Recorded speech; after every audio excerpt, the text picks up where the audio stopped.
ಗುರುರ್ವಿಷ್ಣು ಗುರುರ್ದೇವೋ ಮಹೇಶ್ವರ ಗುರುಸ್ಸಾಕ್ಷಾತ್ ಪರಂ ಬ್ರಹ್ಮ ತಸ್ಮೈ ಶ್ರೀ ಗುರವೇ ನಮಃ. ಒಳ್ಳೆಯದು. ಇವತ್ತು ಒಬ್ಬರಾದರೂ ಕಂಡು ಬರ್ತಾ ಇದ್ದಾರೆ. We can start. ನಿನ್ನೆ ತೆಲುಗು ಗೀತಾ ಭಾಷೆ ಶುರು ಮಾಡಿದೆ, ಯಾರೂ ಇಲ್ಲ ಎಂದು ಮುಚ್ಚಿಬಿಟ್ಟೆ. ಆಯಿತು, ಪರವಾಗಿಲ್ಲ. ವೇದಾಂತ ಪರಿಭಾಷೆ ಇಷ್ಟ ಎಲ್ಲರಿಗೆ, ಗೀತಾ ಭಾಷೆ ಅಷ್ಟು ಇಲ್ಲ ಅನಿಸುತ್ತದೆ. ಆಯಿತು. ನಾರಾಯಣ.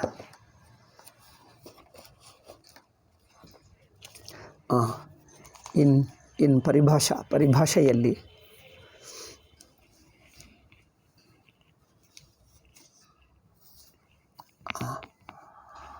ಯುಕ್ತಂ ಚ ಅಧಿಕಾರಿ ತಾರತಮ್ಯತಃ ಅಂದರೆ ಶ್ರವಣ ಮಾತ್ರಮೇವ ಅಲಂ ಬ್ರಹ್ಮಾತ್ಮಾವಗತಯೇ. ಶ್ರವಣವು ಅಂದರೆ ತಿಳಿಸುವುದು ಅಷ್ಟೇ, ಇದು ಎಂದು ಹೇಳಿಬಿಡುವುದು. ಶ್ರವಣ ಮಾತ್ರಮೇವ ಅಲಂ ಬ್ರಹ್ಮಾತ್ಮಾವಗತಯೇ. ತಾನು ಬ್ರಹ್ಮ ಎಂದು ತಿಳಿಯಲು ಶ್ರವಣವೇ ಸಾಕು. ಉತ್ತಮಾಧಿಕಾರಿಣಾಂ, ಉತ್ತಮ ಅಧಿಕಾರಿಕೆ. ಉತ್ತಮ ಅಂದರೆ ಯೋಗ್ಯತೆ ಇರುವವನಿಗೆ. ಯೋಗ್ಯ ಅಂದ್ರೇನು? ತ್ವಂ ಪದಾರ್ಥ ತತ್ಪದಾರ್ಥದ ವಿವೇಕ ಚೆನ್ನಾಗಿ ಮಾಡಿರುವವನಿಗೆ ಶ್ರವಣದಿಂದಲೇ ತಾನು ಬ್ರಹ್ಮ ಎಂದು ಗೊತ್ತಾಗಿಬಿಡ್ತದೆ. ಮಿಕ್ಕ ಜನರಿಗೆ ಅಧಿಕಾರಿ ತಾರತಮ್ಯಸ್ತು. ಮಿಕ್ಕ ಜನರಿಗೆ ಶ್ರವಣ ಸಾಕಾಗಲ್ಲ ಅಂದರೆ ಮತ್ತೆ ಮಾಡಿಸಬೇಕು. ಮತ್ತೆ ಶ್ರವಣ ಆವೃತ್ತಿ ಮಾಡಬೇಕು. ಶ್ರವಣ ಯುಕ್ತಿ ಅಭ್ಯಾಸ. ಶ್ರವಣವು ಸಾಕಾಗದಿದ್ದರೆ ಶ್ರವಣಕ್ಕೆ ಅನುಗುಣವಾಗಿ ಯುಕ್ತಿ ಅಭ್ಯಾಸ ಅಂದರೆ ಮನನ. ಇನ್ನೇನು ಮನನ ಅಂದರೆ, ನಿನ್ನೆ ಯಾರೋ ಟೆಲಿಫೋನ್ ಮಾಡಿದ್ದಾರೆ, ಯಾರೋ ಹೇಳಿದ್ದರಂತೆ ಶ್ರವಣದಿಂದ ಜ್ಞಾನವಾಗಲ್ಲ, ಧ್ಯಾನದಿಂದಲೇ ಆಗಬೇಕು ಎಂದು. ಅಲ್ಲಿ ಶ್ರವಣ ಮನನ ತಪ್ಪರ್ಥ ಮಾಡಿಕೊಂಡಿದ್ದಾರೆ. ಶ್ರವಣ ಮನನ ನಿಧಿಧ್ಯಾಸನಗಳು ಮೂರು ಬೇರೆ ಅಲ್ಲ, ಮೂರೂ ಸೇರಿಕೊಂಡು ವಿಚಾರ ರೂಪಗಳೇ. ಶ್ರವಣವು ವಾಕ್ಯ ಸಹಾಯದಿಂದ, ಮನನ ಅಂದರೆ ಶ್ರವಣದಲ್ಲಿ ಶ್ರುತಿಯಲ್ಲಿ ಬಂದಿರುವ ಪ್ರಕ್ರಿಯೆಗಳ ಪುನಃ ಚಿಂತನ. ಪ್ರಕ್ರಿಯೆಗಳಿಂದ ಅನ್ವಯ ವ್ಯತಿರೇಕ ಹೆಚ್ಚು ಮಾಡುವುದು ಮನನ ಅಷ್ಟೇ. ಅವಸ್ಥಾತ್ರಯ ವಿವೇಕ, ಕಾರ್ಯಕಾರಣ ವಿವೇಕ, ಪಂಚವಿಕೋಶ, ದೃಗ್ದೃಶ್ಯ ಮುಂತಾದ ಪ್ರಕ್ರಿಯೆಗಳಿಂದ ಅನ್ವಯ ವ್ಯತಿರೇಕವನ್ನು ಮತ್ತೆ ಮಾಡುವುದು ಮನನ. ಉಪನಿಷತ್ತಿನ ಮಂತ್ರಗಳನ್ನು ಅರ್ಥನಿಶ್ಚಯ ಮಾಡುವುದು, ಅನುಭವಾನುಸಾರವಾಗಿ ಅರ್ಥನಿಶ್ಚಯ ಮಾಡುವುದು ಶ್ರವಣ. ಇನ್ನು ನಿಧಿಧ್ಯಾಸನ ಅಂದರೆ ಸ್ವಾಮೀಜಿ ಸ್ಪಷ್ಟವಾಗಿ ಹೇಳಿದ್ದಾರೆ, ರತ್ನ ಪರೀಕ್ಷವತೆಂದು. ಅಂದರೆ ತನ್ನನ್ನು ಗಮನಿಸುವುದು, ತನ್ನಲ್ಲಿ ಮನಸ್ಸನ್ನು ಏಕಾಗ್ರ ಮಾಡುವುದು, ಅಂತರ್ಮುಖ ಮಾಡಿ ಆತ್ಮನಲ್ಲೇ ಮನಸ್ಸಿಡುವುದು, ಬಹಿರ್ಮುಖತ್ವ ಬಿಡುವುದು. ಬಹಿರ್ಮುಖತ್ವ ಅಂದರೆ ಬಹಿಶ್ಚಿಂತನೇ ಬೇಡ. ಅನಾತ್ಮವು ಚಿಂತಿಸಿದ್ದರೆ ಅನಾತ್ಮ ಇರುತ್ತದೆ. ಅನಾತ್ಮವು ಪ್ರತ್ಯಯ ಮಾತ್ರ. ಪ್ರತ್ಯಯವನ್ನು ಚಿಂತನೆ ಮಾಡ್ತಾ ಇದ್ದರೆ ಪ್ರತ್ಯಯ ನಿಲ್ಲುತ್ತದೆ. ಆ ಪ್ರತ್ಯಯ ಚಿಂತನೆ ಬಿಟ್ಟರೆ ಪ್ರತ್ಯಯ ಬಿಟ್ಟು ಬಿಡುತ್ತದೆ ಅಷ್ಟೇ. ಅನಾತ್ಮ ಚಿಂತನ ಬಿಟ್ಟು ಆತ್ಮನಲ್ಲಿ ಏಕಾಗ್ರ ಮಾಡುವುದೇ ನಿಧಿಧ್ಯಾಸನ, ಇನ್ನೇನಿಲ್ಲ. ಅನಾತ್ಮ ಚಿಂತನ ಬಿಟ್ಟರೆ ಮನಸ್ಸು ಅನಾತ್ಮ ಚಿಂತನ ಬಿಟ್ಟು ಆತ್ಮನಲ್ಲೇ ಲಯವಾಗಿ ಬಿಡ್ತದೆ. ಆತ್ಮನೇ ಎಂದು ಲಯ ಅಂದರೆ ಆತ್ಮ ಮಾತ್ರವೇ ಎಂದು ತಿಳಿದು ಬಿಡ್ತದೆ, ನಿಂತು ಬಿಡ್ತದೆ ಅಷ್ಟೇ. ಅವರೇನು ಹೇಳಿದ್ದಾರೆಂದರೆ, ಶ್ರವಣದಿಂದ, ಅವರು ಪ್ರಶ್ನಕರ್ತ, ಫೋನ್ನಲ್ಲಿ ಕೇಳಿದವನು, ಶ್ರವಣದಿಂದ ಆಗಿರುವ ಜ್ಞಾನ ಮರೆತು ಹೋದರೆ ಮತ್ತೆ ನೆನಪಿಸುವುದು ನಿಧಿಧ್ಯಾಸನ ಎಂದು. ನಾನು ಹೇಳಿದೆ, ಅದೇನಿಲ್ಲ. ಶ್ರವಣದಿಂದ ಮರೆತು ಹೋಗುವುದು, ಮತ್ತೆ ನೆನಪಿಸುವುದು, ಮರೆತು ಹೋಗುವ ಪ್ರಸಕ್ತಿಲ್ಲ. ಜ್ಞಾನವು ಒಂದು ಸಲ ಉಂಟಾದರೆ ಮರೆತು ಹೋಗುವುದೆಂಬುದು ಆಗುವುದೇ ಇಲ್ಲ. ಆದ್ದರಿಂದ ಮರೆತು ಹೋಗುವ ಮಾತುಕೆ ಅರ್ಥವೇ ಇಲ್ಲ. ಆಯಿತಾ? ಮರೆತು ಹೋಗುವುದು ಎಂಬ ಮಾತುಕ ಅರ್ಥವಿಲ್ಲ. ಶ್ರವಣದಿಂದ ಮತ್ತು ಮನನ ನಿಧಿಧ್ಯಾಸನಗಳ ಆವೃತ್ತಿ ಏಕೆ? ನಿಧಿಧ್ಯಾಸನ ಮತ್ತೆ ಮಾಡುವುದೇಕೆ? ಜ್ಞಾನ ಉಂಟಾದ ನಂತರ ಮರೆತು ಹೋಗಿರುವವನಿಗೆ ನಿಧಿಧ್ಯಾಸನ ಅಲ್ಲ, ತ್ವಂ ಪದಾರ್ಥ ತತ್ಪದಾರ್ಥ ವಿವೇಕ ಸ್ಪಷ್ಟವಾಗಲಿಲ್ಲ ಅಷ್ಟೇ. ಅಂದರೆ ತ್ವಂ ಪದಾರ್ಥ ತತ್ಪದಾರ್ಥ ವಿವೇಕವು ಸ್ಪಷ್ಟವಾದರೆ ವಾಕ್ಯಾರ್ಥ ಜ್ಞಾನ ಉಂಟಾಗುತ್ತದೆ. ವಾಕ್ಯಾರ್ಥ ಜ್ಞಾನ ಉಂಟಾದ ನಂತರ ಮನನ ನಿಧಿಧ್ಯಾಸನವಿಲ್ಲ, ನೆನಪಿಟ್ಕೊಂಡು. ವಾಕ್ಯಾರ್ಥ ಜ್ಞಾನ ಉಂಟಾದ ನಂತರ ಮನನ ನಿಧಿಧ್ಯಾಸನಕ್ಕೆ ಅರ್ಥ ಇಲ್ಲ ಆ ಮಾತಿಗೆ. ಆಗ ಅದು ದೊಡ್ಡ ತಪ್ಪಾಗ್ತಾಯಿದೆ. ಶ್ರವಣ ಮಾಡಿದಾಗ ಅಲ್ಲಿ ತಂಪದಾರ್ಥ ತತ್ಪದಾರ್ಥ ವಿವೇಕವು ಆಗಿ ಐಕ್ಯ ಜ್ಞಾನವು ಮಹಾವಾಕ್ಯದ ಅರ್ಥ ಆಗಬೇಕಿತ್ತು. ಆಗಲಿಲ್ಲ, ಸ್ವಲ್ಪ ಪ್ರತಿಬಂಧಗಳಿತ್ತು. ತ್ವಂಪದಾರ್ಥ ತತ್ಪದಾರ್ಥದಲ್ಲಿ ಪ್ರತಿಬಂಧಗಳಿದ್ದರೆ ಮನನ ಮಾಡ್ತೀವಿ, ಅಂದರೆ ಪ್ರಕ್ರಿಯೆಗಳನ್ನು ಮತ್ತೆ ಮತ್ತೆ ಅನ್ವಯ ವ್ಯತಿರೇಕ ಮಾಡ್ತೀವಿ. ತ್ವಂ ಪದಾರ್ಥ ಸ್ಪಷ್ಟವಾಗಿದ್ದರೆ ವಾಕ್ಯಾರ್ಥ ಆಗುತ್ತದೆ. ಅದು ಆಗಲಿಲ್ಲ ಅಂದರೆ ಅಂತರ್ಮುಖವಾಗಿ ಮನಸ್ಸನ್ನು ನಿಧಿಧ್ಯಾಸನ ರತ್ನ ಪರೀಕ್ಷವತ್ ಆತ್ಮ ಕಡೆಗೆ ದೃಷ್ಟಿ ಇಡುವುದು, ಅನಾತ್ಮನಿಂದ ಬಿಡಿಸುವುದಷ್ಟೇ. ಅದು ಏಕೆ? ಅದು ತ್ವಂ ಪದಾರ್ಥ ತತ್ಪದಾರ್ಥ ವಿವೇಕಕ್ಕೋಸ್ಕರನೇ.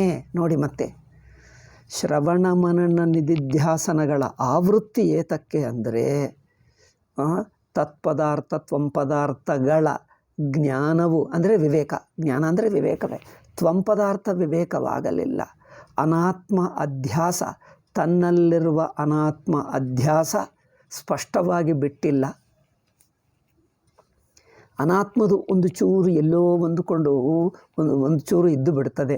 ಅದಕ್ಕೋಸ್ಕರ ಮನನ ನಿಧಿಧ್ಯಾಸನಗಳ ಅಭ್ಯಾಸ ಮಾಡ್ತೀವಿ. ಅದರಿಂದ ಅನಾತ್ಮ ಬಿಟ್ಟರೆ ಅರಿವಾಗಿ ಉಳಿಯುತ್ತದೆ. ಆ ಅರಿವೇ ಬ್ರಹ್ಮ ಎಂದು ತಿಳಿಯುವುದು ತಕ್ಷಣವೇ ಆಗಿಬಿಡ್ತದೆ. ಆಯಿತಾ? ಇದು ಹಿಂದಿನ ಹೇಳಿದ್ದು. ಈಗ ಮುಂದಿನದು ಹೇಳೋಣ. ಯುಕ್ತಂಚ ಏತತ್, ಕೇವಲ ಶ್ರವಣ ಮಾತ್ರದಿಂದಲೇ ಜ್ಞಾನವಾಗುವುದೆಂಬುದು ಸರಿಯಾಗಿದೆ, ಯುಕ್ತವೇ ಅದು. ಏಕೆ ಯುಕ್ತ ಅಂದರೆ ನಹಿ ಸ್ವಯಂ ಸಿದ್ಧಸ್ಯ ಬ್ರಹ್ಮಾತ್ಮ ತತ್ವಸ್ಯ, ಇದು ಮುಖ್ಯ ಮೈಂಡು. ಕೇವಲ ಶ್ರವಣದಿಂದಲೇ ಜ್ಞಾನ ಹೇಗಾಗುತ್ತದೆ? ಇವರೇನು ಹೇಳ್ತಾರೆ? ನಮ್ಮ ಸ್ವಾಮೀಜಿ ಹೇಳಿದ್ದಾರೆ, ಶಂಕರರು ಹೇಳಿದ್ದಾರೆ, ಉಪನಿಷತ್ತು ಹೇಳುತ್ತದೆ. ಯಾರು ಹೇಳುತ್ತಾರೆ ಎಂಬುದಲ್ಲ, ಮೊದಲು ವಸ್ತು ತತ್ವ ನೋಡು. ತಾನು ಬ್ರಹ್ಮ ಮೊದಲೇ ಆಗಿದ್ದರೆ ಯಾರು ಹೇಳಿದ್ದಾದರೂ ಅದೇ ಇರುತ್ತದೆ, ಇನ್ನೇನು ಹೇಳ್ತಾರೆ? ಏಕೆಂದರೆ ಬ್ರಹ್ಮ ಎಂಬುದು ಹೊಸದಾಗಿ ಆಗಬೇಕಾಗಿಲ್ಲ, ಇರುವುದೇ ಬ್ರಹ್ಮತ್ವ. ಯಾರು ಏನು ತಪ್ಪಿಸ್ಕೊಳ್ಳೋಕ್ಕಾಗಲ್ಲ, ಯಾರ ಕೈಯಲ್ಲಿ ಏನಿಲ್ಲ, ಅದು ಸ್ವತಃ ಸಿದ್ಧ. ಇಲ್ಲಿ ಸ್ವಾಮೀಜಿ ಹೇಳಿದ್ದು ಸ್ವತಃ ಸಿದ್ಧವಾಗಿದೆ. ತಾನು ಬ್ರಹ್ಮ ಎಂಬುದು ತಾನೇ ತಾನಾಗಿರುವ ತತ್ವ, ತಾನು ಹಾಗೇ ಇದ್ದಾನೆ ಅಷ್ಟೇ, ಇನ್ನೇನಿಲ್ಲ. ಆದ್ದರಿಂದ ನೀವೇನು ಮಾಡುವುದೆಲ್ಲ ಆಗಿದ್ದನ್ನು ತಿಳ್ಕೊಳ್ಳುವುದಕ್ಕೆ ಸರಿಯಾದ ದೃಷ್ಟಿ ಬೇಕು ಅಷ್ಟೇ. ಸರಿಯಾದ ದೃಷ್ಟಿ ಇದ್ದರೆ ತಾನು ಮೊದಲೇ ಆಗಿದ್ದಾನೆ ಬ್ರಹ್ಮ, ಮೊದಲೇ ಅಂದರೆ ಎಂದಿಗೂ ಬ್ರಹ್ಮವೇ ಇದ್ದಾನೆ ಎಂಬುದು ಗೊತ್ತಾಗ್ತದೆ ಅಷ್ಟೇ. ಹೊಸ ಅಂದರೆ ಆಗಬೇಕಾಗಿದ್ದರೆ ತುಂಬ ಅಡ್ಡಿಗಳು ಬರುವ ಸಾಧ್ಯತೆ ಇರುತ್ತದೆ. ಆಗುತ್ತೇನೋ ಅಲ್ಲವೋ, ಯಾವಾಗ ಆಗ್ತೀನೋ? ನೀವು ಬ್ರಹ್ಮ ಅಲ್ಲ, ಬ್ರಹ್ಮ ಆಗಬೇಕು ಅಂದರೆ ಎಷ್ಟು ಸಂದೇಹಗಳು ಪ್ರತಿಬಂಧಗಳು ಇರುತ್ತವೆ ನೋಡಿ. ಈಗ ಬ್ರಹ್ಮ ಆಗುವುದಕ್ಕೆ ಏನು ಮಾಡಬೇಕು? ಪ್ರಯತ್ನ ಮಾಡಿದ್ದರೂ ಆಗುತ್ತೀನೋ ಅಲ್ಲವೋ, ಯಾವಾಗ ಆಗ್ತೀನೋ? ಸ್ವಲ್ಪ ಆಗಿ ಸ್ವಲ್ಪ ಆಗದೇ ಇರಬಹುದು, ಇದೆಲ್ಲ ಆಗಿದ್ದರೂ ಮತ್ತೆ ಜಾರಿ ಹೋಗಬಹುದು. ಇದೆಲ್ಲ ಸಂದೇಹಗಳು, ಸಾಧ್ಯತೆಗಳು, ಪ್ರತಿಬಂಧಗಳು ತುಂಬ ಇರುತ್ತದೆ. ಬ್ರಹ್ಮ ಆಗೇ ಇದ್ದಾನೆ, ತಾನೇ ಬ್ರಹ್ಮ. ಏಕೆಂದರೆ ಅದು ಒಂದು ಸ್ವತಃ ಸಿದ್ಧವಾಗಿರುವ ಸತ್ಯ. ಅದು ಸತ್ಯವು ಯಾರ ಕೈಯಲ್ಲಿಲ್ಲ, ಯಾರ ಇಷ್ಟಕ್ಕೆ ಅನುಗುಣವಾಗಿ ಅದು ಆಗುವಂಥದ್ದಲ್ಲ. ಹಾಗಾದರೆ ತಾನೇ ಬ್ರಹ್ಮ ಆಗಿರುವ ಸತ್ಯವೇ ಆಗಿದ್ದರೆ ಅದು ನನಗೆ ಅನಿಸುತ್ತಾ ಇಲ್ಲ, ಏನೋ ಅನಿಸುತ್ತಾ ಇದೆ. ಅನಿಸಿಕೆಯನ್ನು ತಪ್ಪು ಎಂದು ತೋರಿಸಬೇಕು. ನೀನಾಗಿರುವ ಬ್ರಹ್ಮ ಏನೋ ಅದು ತೋರಿಸಬೇಕಷ್ಟೇ. ತಾನು ಆಗಿರುವ ಬ್ರಹ್ಮವನ್ನು ತೋರಿಸಬೇಕು. ತಾನು ಇನ್ನೇನೋ ಅನಿಸುತ್ತಿದ್ದು ಆ ಇನ್ನೇನೋ ಎನ್ನುವುದು ನೀವು ಅನಾವಶ್ಯಕವಾಗಿ ಇನ್ನೊಂದನ್ನು ತನ್ನ ಮೇಲೆ ಹಾಕ್ಕೊಂಡು ನೋಡ್ತಾ ಇದ್ದಿ, ಅದು ನೀನಲ್ಲ ಅಷ್ಟೇ. ಅದು ತಿಳಿಸುವುದಷ್ಟೇ. ತಿಳಿಸುವುದಕ್ಕೇನು ದೃಷ್ಟಿ, ಸರಿಯಾದ ದೃಷ್ಟಿ ಇರಬೇಕು. ಅಂದರೆ ತಪ್ಪು ದೃಷ್ಟಿಯಿಂದ ನೋಡ್ತಾ ಇದ್ದೀವಿ, ಸರಿಯಾದ ದೃಷ್ಟಿಯನ್ನು ಸರಿಯಾದ ಆಗಿಟ್ಕೊಳ್ಳಬೇಕು. ಸರಿಯಾದ ದೃಷ್ಟಿಯಿಂದ ನೋಡಬೇಕು. ಅಂದರೆ ತಮ್ಮನ್ನು ತಮ್ಮ ದೃಷ್ಟಿಯಿಂದ ನೋಡಬೇಕು, ತಮ್ಮನ್ನು ಇನ್ನೊಬ್ಬರ ದೃಷ್ಟಿಯಿಂದ ಅಲ್ಲ. ಅಷ್ಟೇ. ತಾನು ಹೇಗಿದ್ದಾನೋ ಹಾಗೆ ತನ್ನನ್ನು ತಾನಾಗೆ ನೋಡಬೇಕು ಅಷ್ಟೇ. ಅದೇ ವೇದಾಂತ. ನಾವು ತನ್ನನ್ನು ದೇಹ ದೃಷ್ಟಿಯಿಂದ, ಇಂದ್ರಿಯ ದೃಷ್ಟಿಯಿಂದ, ಪ್ರಪಂಚ ದೃಷ್ಟಿ, ನಾಮರೂಪ ದೃಷ್ಟಿ ಇವುಗಳ ಮೂಲಕ ತನ್ನನ್ನು ನೋಡ್ತಾ ಇದ್ದಾನೆ. ತಾನು ಏನೇನೋ ಕಂಡು ಬರ್ತಾ ಇದ್ದಾನೆ. ಆದ್ದರಿಂದ ಏನೇನೋ ಕಂಡು ಬರುವುದರಿಂದ ಈ ಅನ್ಯದೃಷ್ಟಿ ಇದೆ ನೋಡಿ. ತಾನಲ್ಲದ್ದನ್ನು ತಾನೆಂದು ತಿಳ್ಕೊಂಡು ಬಿಟ್ಟಿರುವಂಥ ಒಂದು ತಪ್ಪು ದೃಷ್ಟಿ ಇದೆ. ಅದೇ ತಪ್ಪು ತಿಳುವಳಿಕೆ, ಅದೇ ಅಧ್ಯಾಸ ಹೇಳ್ತೀವಿ. ಈ ಅಧ್ಯಾಸವು ಯಾರೋ ಮಾಡಿದ್ದಲ್ಲ, ಇದು ಸ್ವಾಭಾವಿಕ. ಸ್ವಾಭಾವಿಕ ಅಂದರೆ ಪ್ರಯತ್ನದಿಂದ ಆಗಿದ್ದಲ್ಲ, ಯಾರೋ ಹೇಳುವುದರಿಂದ ಕಲಿತುಕೊಂಡಿದ್ದಲ್ಲ. ಅದು ಎಲ್ಲರಿಗೂ ಅನಿಸುತ್ತಾ ಇದೆ ಅಷ್ಟೇ. ಅಪ್ರಯತ್ನದಿಂದ ಅದು ಅನಿಸುತ್ತಾ ಇದೆ ಇರುವಂಥ ತಪ್ಪು ತಿಳುವಳಿಕೆ. ತಪ್ಪು ತಿಳುವಳಿಕೆ ಹೇಗೇ ಇರಲಿ, ಅದನ್ನು ಅಂದರೆ 3 ಅವಸ್ಥೆಗಳಿಗೆ ಒಳಗಾಗ್ತಾ ಇದ್ದೇನೆ, ಅವಸ್ಥೆಗಳನ್ನು ಅನುಭವಿಸುತ್ತಾ ಇದ್ದೇನೆ, ಎಚ್ಚರ, ಕನಸು, ಸುಷುಪ್ತಿ. ಈ ಅವಸ್ಥೆಗಳಿಗೆ ಒಳಗಾಗುತ್ತಾ ಇದ್ದೇನೆ ಎನ್ನುವುದೇ ತಪ್ಪು ತಿಳುವಳಿಕೆ.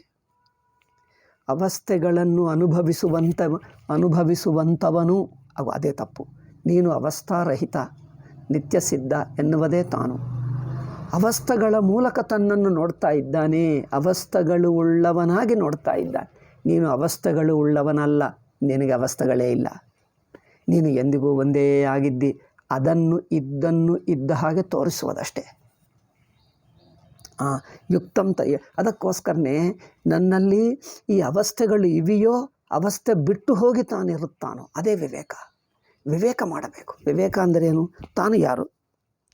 ತಾನು ಅವಸ್ಥೆಗಳು ಉಳ್ಳವನೋ ಅಥವಾ ಅವಸ್ಥೆ ಬಿಟ್ಟು ಇರುತ್ತೀನೋ?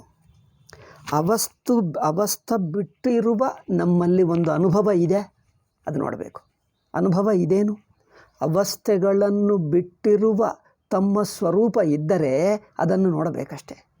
ಅವಸ್ಥೆ ನನ್ನಲ್ಲಿ ಎಂದಿಗೂ ಇರುತ್ತದ? ಬಿಟ್ಟು ಬಿಡ್ತೀನ? ಎಚ್ಚರ ಬಿಟ್ಟು ಇದ್ದೇನೆ ಕನಸಿನಲ್ಲಿ, ಕನಸು ಬಿಟ್ಟು ಎಚ್ಚರ, ಕನಸು ಎಚ್ಚರದಲ್ಲಿಲ್ಲ, ಎಚ್ಚರ ಕನಸಿನಲ್ಲಿಲ್ಲ. ಎರಡನ್ನು ತಿಳಿಯುವ ಅರಿವಾಗಿ ತಾನಿದ್ದಾನೆ. ಎಚ್ಚರ ಕನಸಿನಲ್ಲಿಲ್ಲ, ಕನಸು ಎಚ್ಚರದಲ್ಲಿಲ್ಲ. ಅಂದರೆ ಅರ್ಥ ಎಚ್ಚರದಲ್ಲಿ ಅಂದರೆ ಅರಿವಿನಲ್ಲಿ. ಎಚ್ಚರವನ್ನು ಯಾವ ಅರಿವು ತಿಳಿಯುತ್ತಾ ಇದೆಯೋ ಆ ಅರಿವಿನಲ್ಲಿ ಎಚ್ಚರವು ಅರಿವಿನಲ್ಲಿ ನೋಡಬೇಕು. ಯಾವ ಅರಿವಿನಿಂದ ನಾನು ಎಚ್ಚರವನ್ನು, ಇಡೀ ಎಚ್ಚರವನ್ನು ನೋಡ್ತಾ ಇದ್ದೀನೋ ನೋಡಿ. ಎಚ್ಚರ ಪ್ರಮಾತೃ ದೃಷ್ಟ್ಯ ನೋಡಬೇಡಿ, ಎಚ್ಚರದ ಅರಿವು ದೃಷ್ಟ್ಯ. ಒಟ್ಟು ಎಚ್ಚರದ ಅರಿವು, ಒಟ್ಟು ಜಾಗೃತಿನ ಅರಿವು ನೋಡಿದರೆ ಆ ಅರಿವಿನ ದೃಷ್ಟಿಗೆ ಎಚ್ಚರ ಹೋಯಿತು, ಕನಸು ಹೋಯಿತು. ಕನಸು ಇಲ್ಲ, ಎಚ್ಚರ ಇಲ್ಲ, ಅರಿವು ಮಾತ್ರ ಇದೆ, ತಾನಿದೆ, ಅಪ್ರಯತ್ನ. ಹಾಗೆ 2 ಅವಸ್ಥೆಗಳು ಅರಿವಿನ ದೃಷ್ಟಿಗಿಲ್ಲ, ಅರಿವು ತಾನಿದೆ. ಇಷ್ಟು ತಿಳಿಯುವುದೇ ಅಲ್ಲಿ ಬೇಕಾಗಿದ್ದು.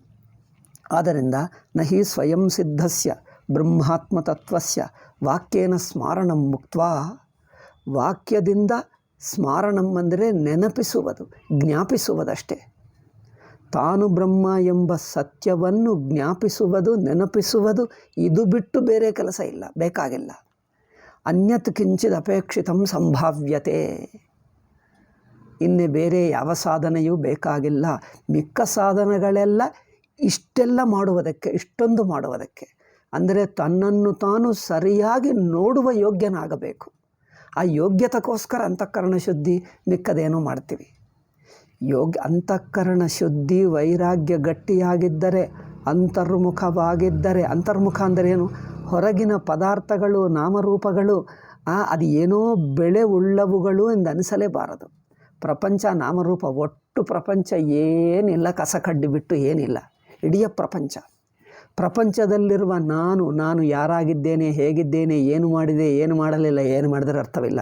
ನೀವು ಮಾಡಿದ್ದರೆ ಪರವಾಗಿಲ್ಲ, ಮಾಡದಿದ್ದರೂ ಪರವಾಗಿಲ್ಲ, ಒಳ್ಳೆಯದಾದರೂ ಪರವಾಗಿಲ್ಲ, ಬಿಟ್ಟಿದ್ದರೂ ಪರವಾಗಿಲ್ಲ. ಅಂದರೆ ನಾನು ಯಾರು ಎಂಬುದು ನನ್ನ ಒಂದು ಐಡೆಂಟಿಟಿ ಅಷ್ಟು ಮುಖ್ಯವಲ್ಲ. ನಾಟಕದಲ್ಲಿ ಪಾತ್ರ ಯಾವುದಾದರೇನು, ಯಾವುದೇ ಒಂದು ಪಾತ್ರ, ನಾಟಕ ಆಡುವುದಕ್ಕೆ ಪಾತ್ರವೇನು? ಸಾಮಾಜಿಕ ದೃಷ್ಟಿ, ಪ್ರಪಂಚ ದೃಷ್ಟಿಯಲ್ಲಿ ತನ್ನ ವ್ಯಕ್ತಿತ್ವ ಏನೇ ಆಗಲಿ ಅದನ್ನು ಅಷ್ಟು ಹಗುರವಾಗಿ ತಗೊಳ್ತಾನೆ.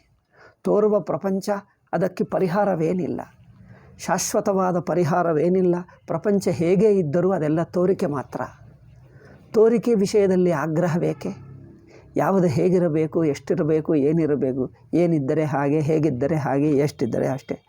ಪ್ರಪಂಚ ಕುರಿತು ನಮಗೆ ಆಸಕ್ತಿ, ಪ್ಲ್ಯಾನು, ಆಗ್ರಹ ಏನಿಲ್ಲ. ಪ್ರಪಂಚ ಹೇಗಿದ್ದರೂ ಹಗುರವಾಗಿ ತಗೊಳ್ತೀವಿ.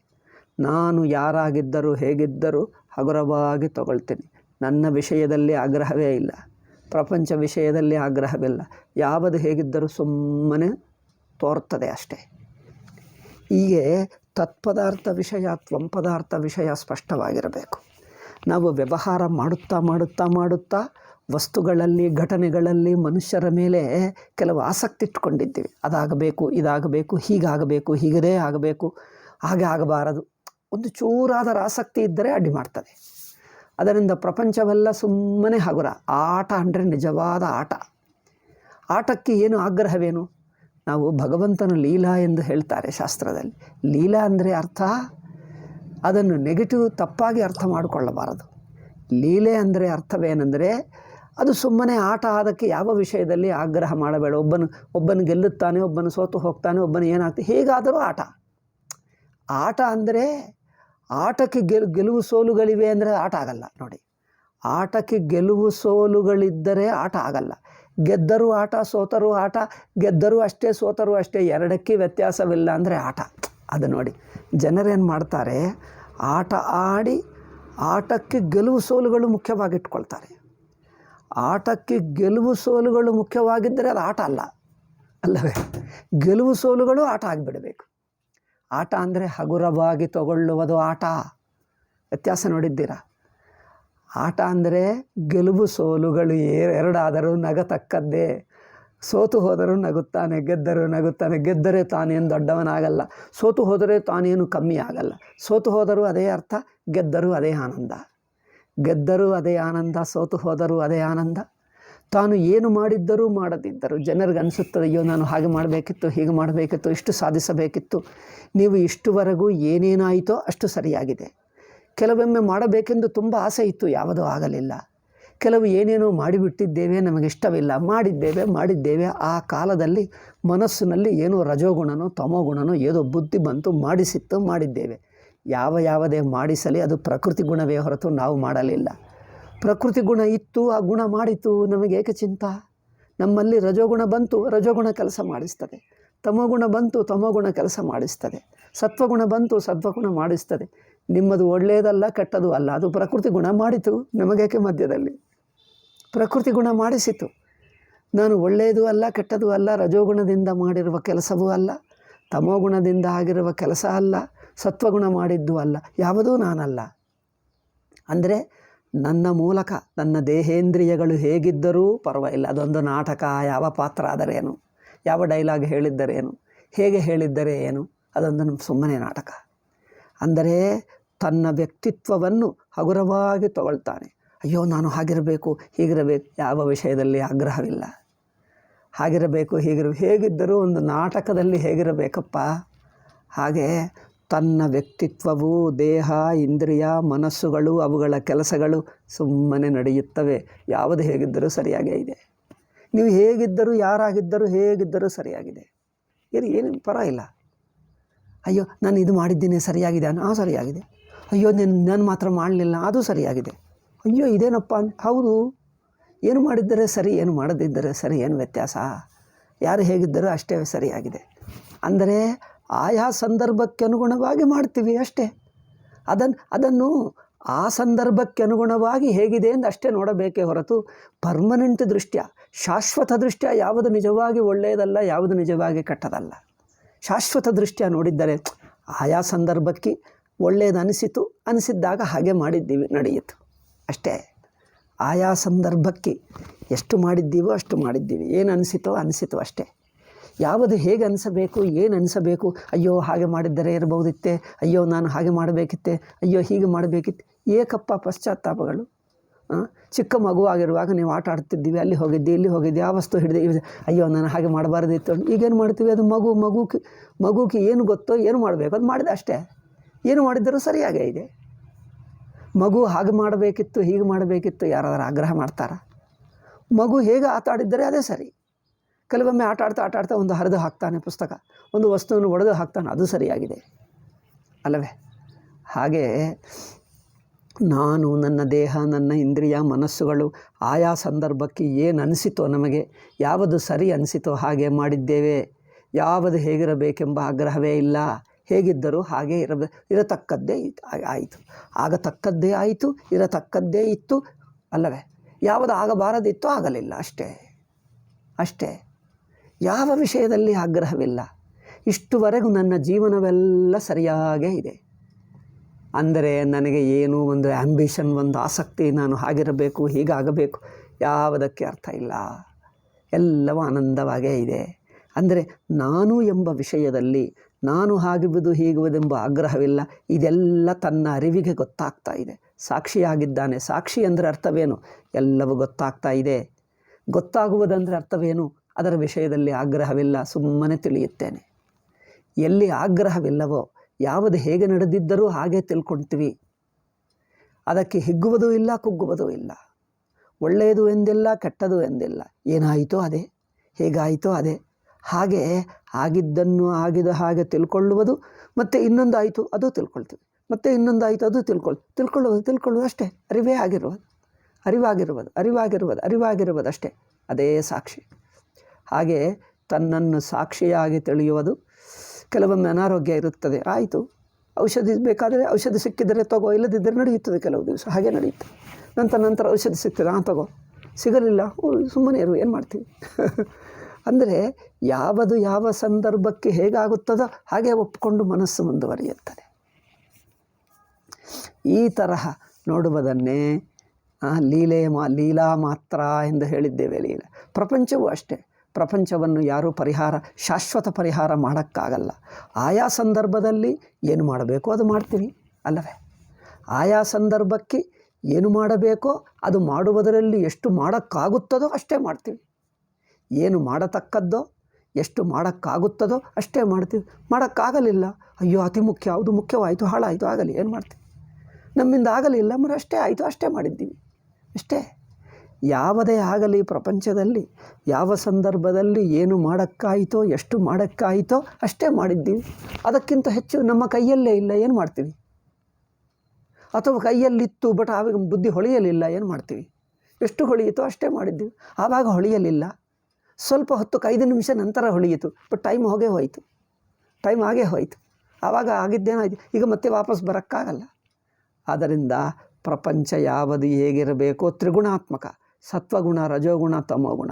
ಒಳ್ಳೆಯವರು ಇರುತ್ತಾರೆ, ಸ್ವಾರ್ಥಿಗಳಿರುತ್ತಾರೆ, ದುಷ್ಟರು ಇರುತ್ತಾರೆ.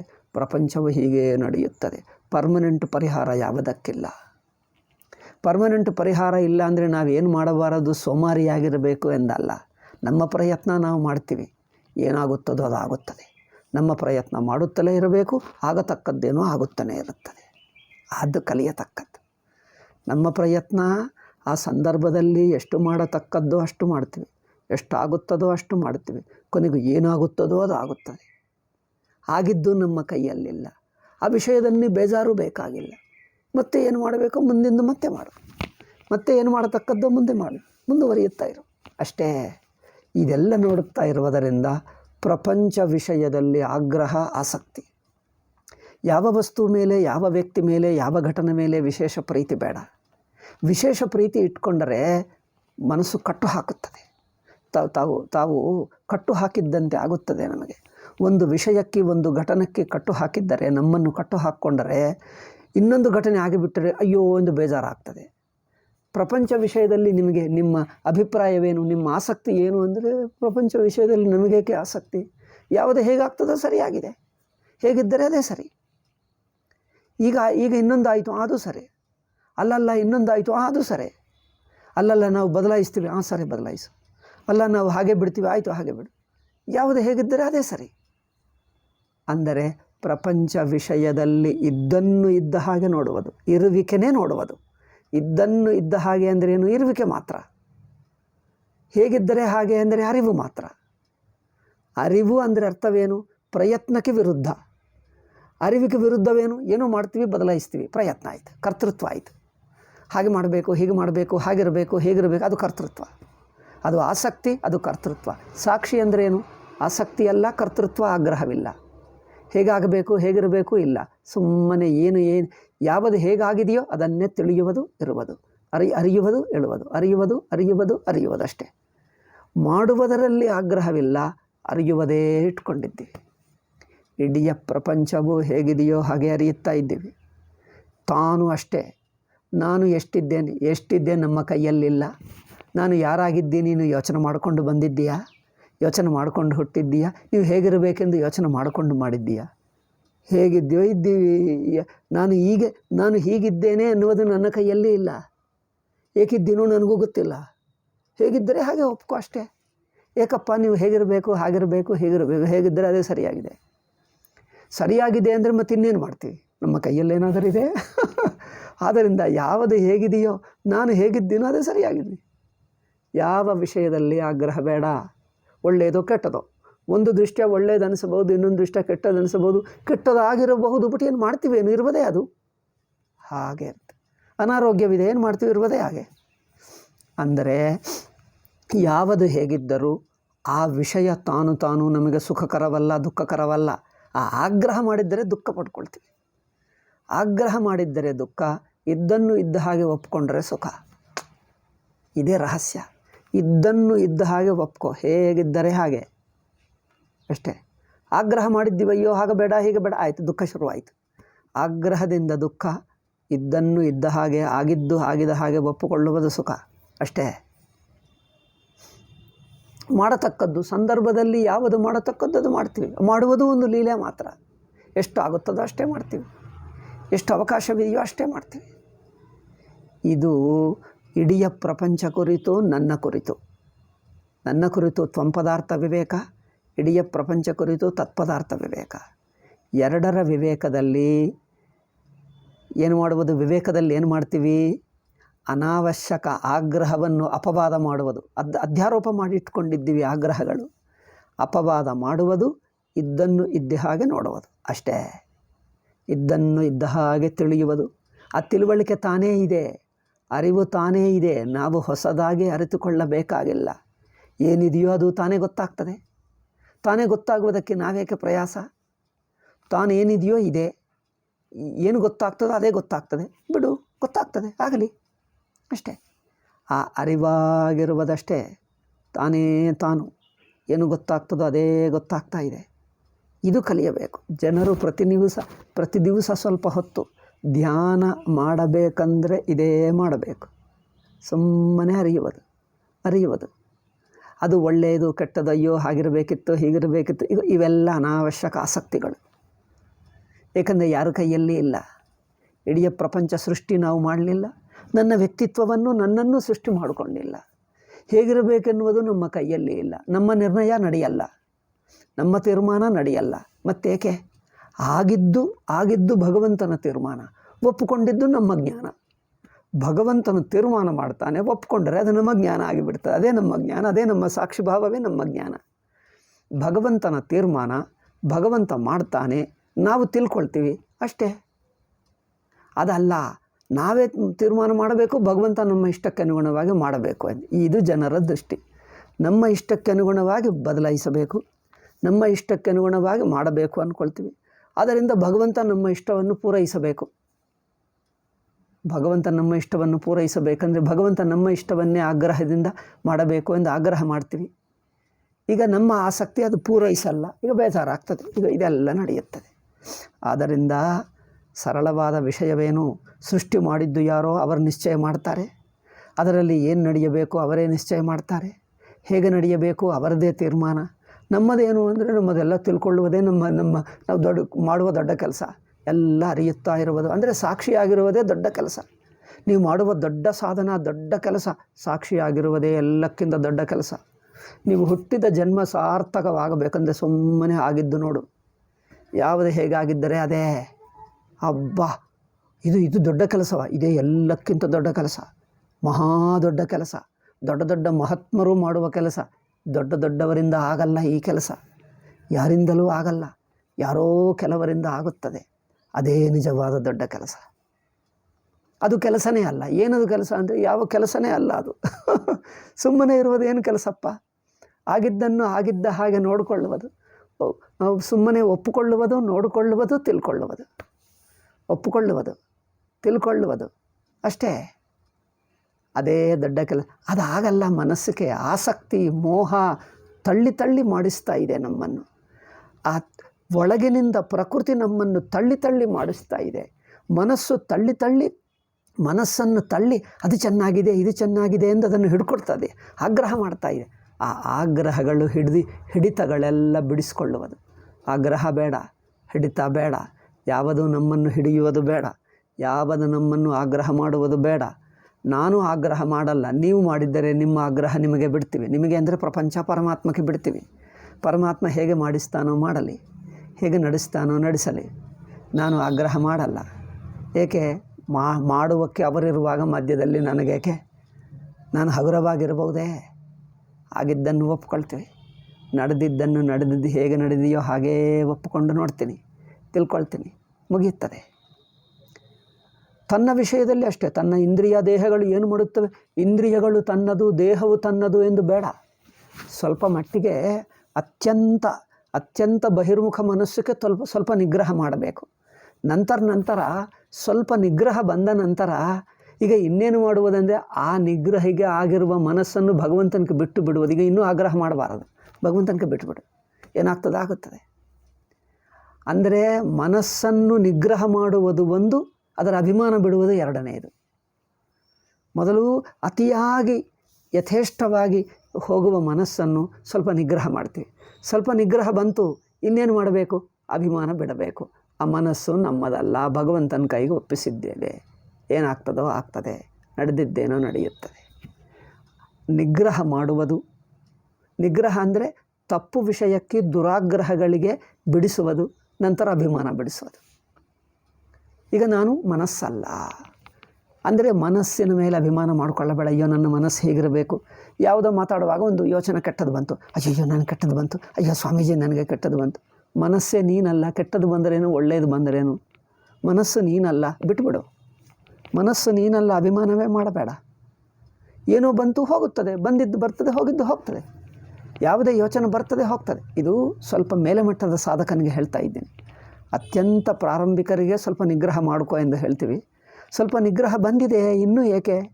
ನಿಗ್ರಹ ಬಂದ ನಂತರನೂ ಒಂದು ಚೂರು ಹಿಂದಿನ ಅಭ್ಯಾಸದಿಂದ ಮನಸ್ಸು ಏನೇನೋ ಸ್ವಲ್ಪ ಯೋಚನೆ ಮಾಡ್ತದೆ, ಬಿಡ್ತದೆ, ಹೋಗಲೇ ಬಿಡು, ತಾನೇ ಬರ್ತದೆ, ತಾನೇ ಹೋಗ್ತದೆ, ಹೋಯ್ತಲ್ಲ ಬಿಟ್ಬಿಡು ಅಷ್ಟೇ. ಮತ್ತೆ ಹೆಚ್ಚು ಯೋಚನೆ ಮಾಡಬೇಡ, ಅಭಿಮಾನ ಹೋಗಿಬಿಡ್ತದೆ.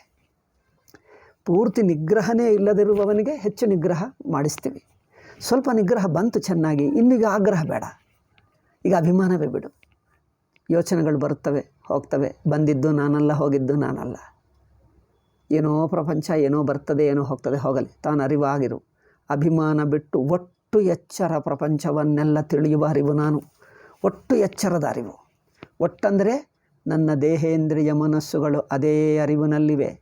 ಎಚ್ಚರ ಅರಿವಿನಲ್ಲೇ, ಅಖಂಡ ಎಚ್ಚರ ಅರಿವು, ಅನಂತ ಅರಿವಿನಲ್ಲೇ ನಡೆಯುತ್ತಾ ಇದೆ.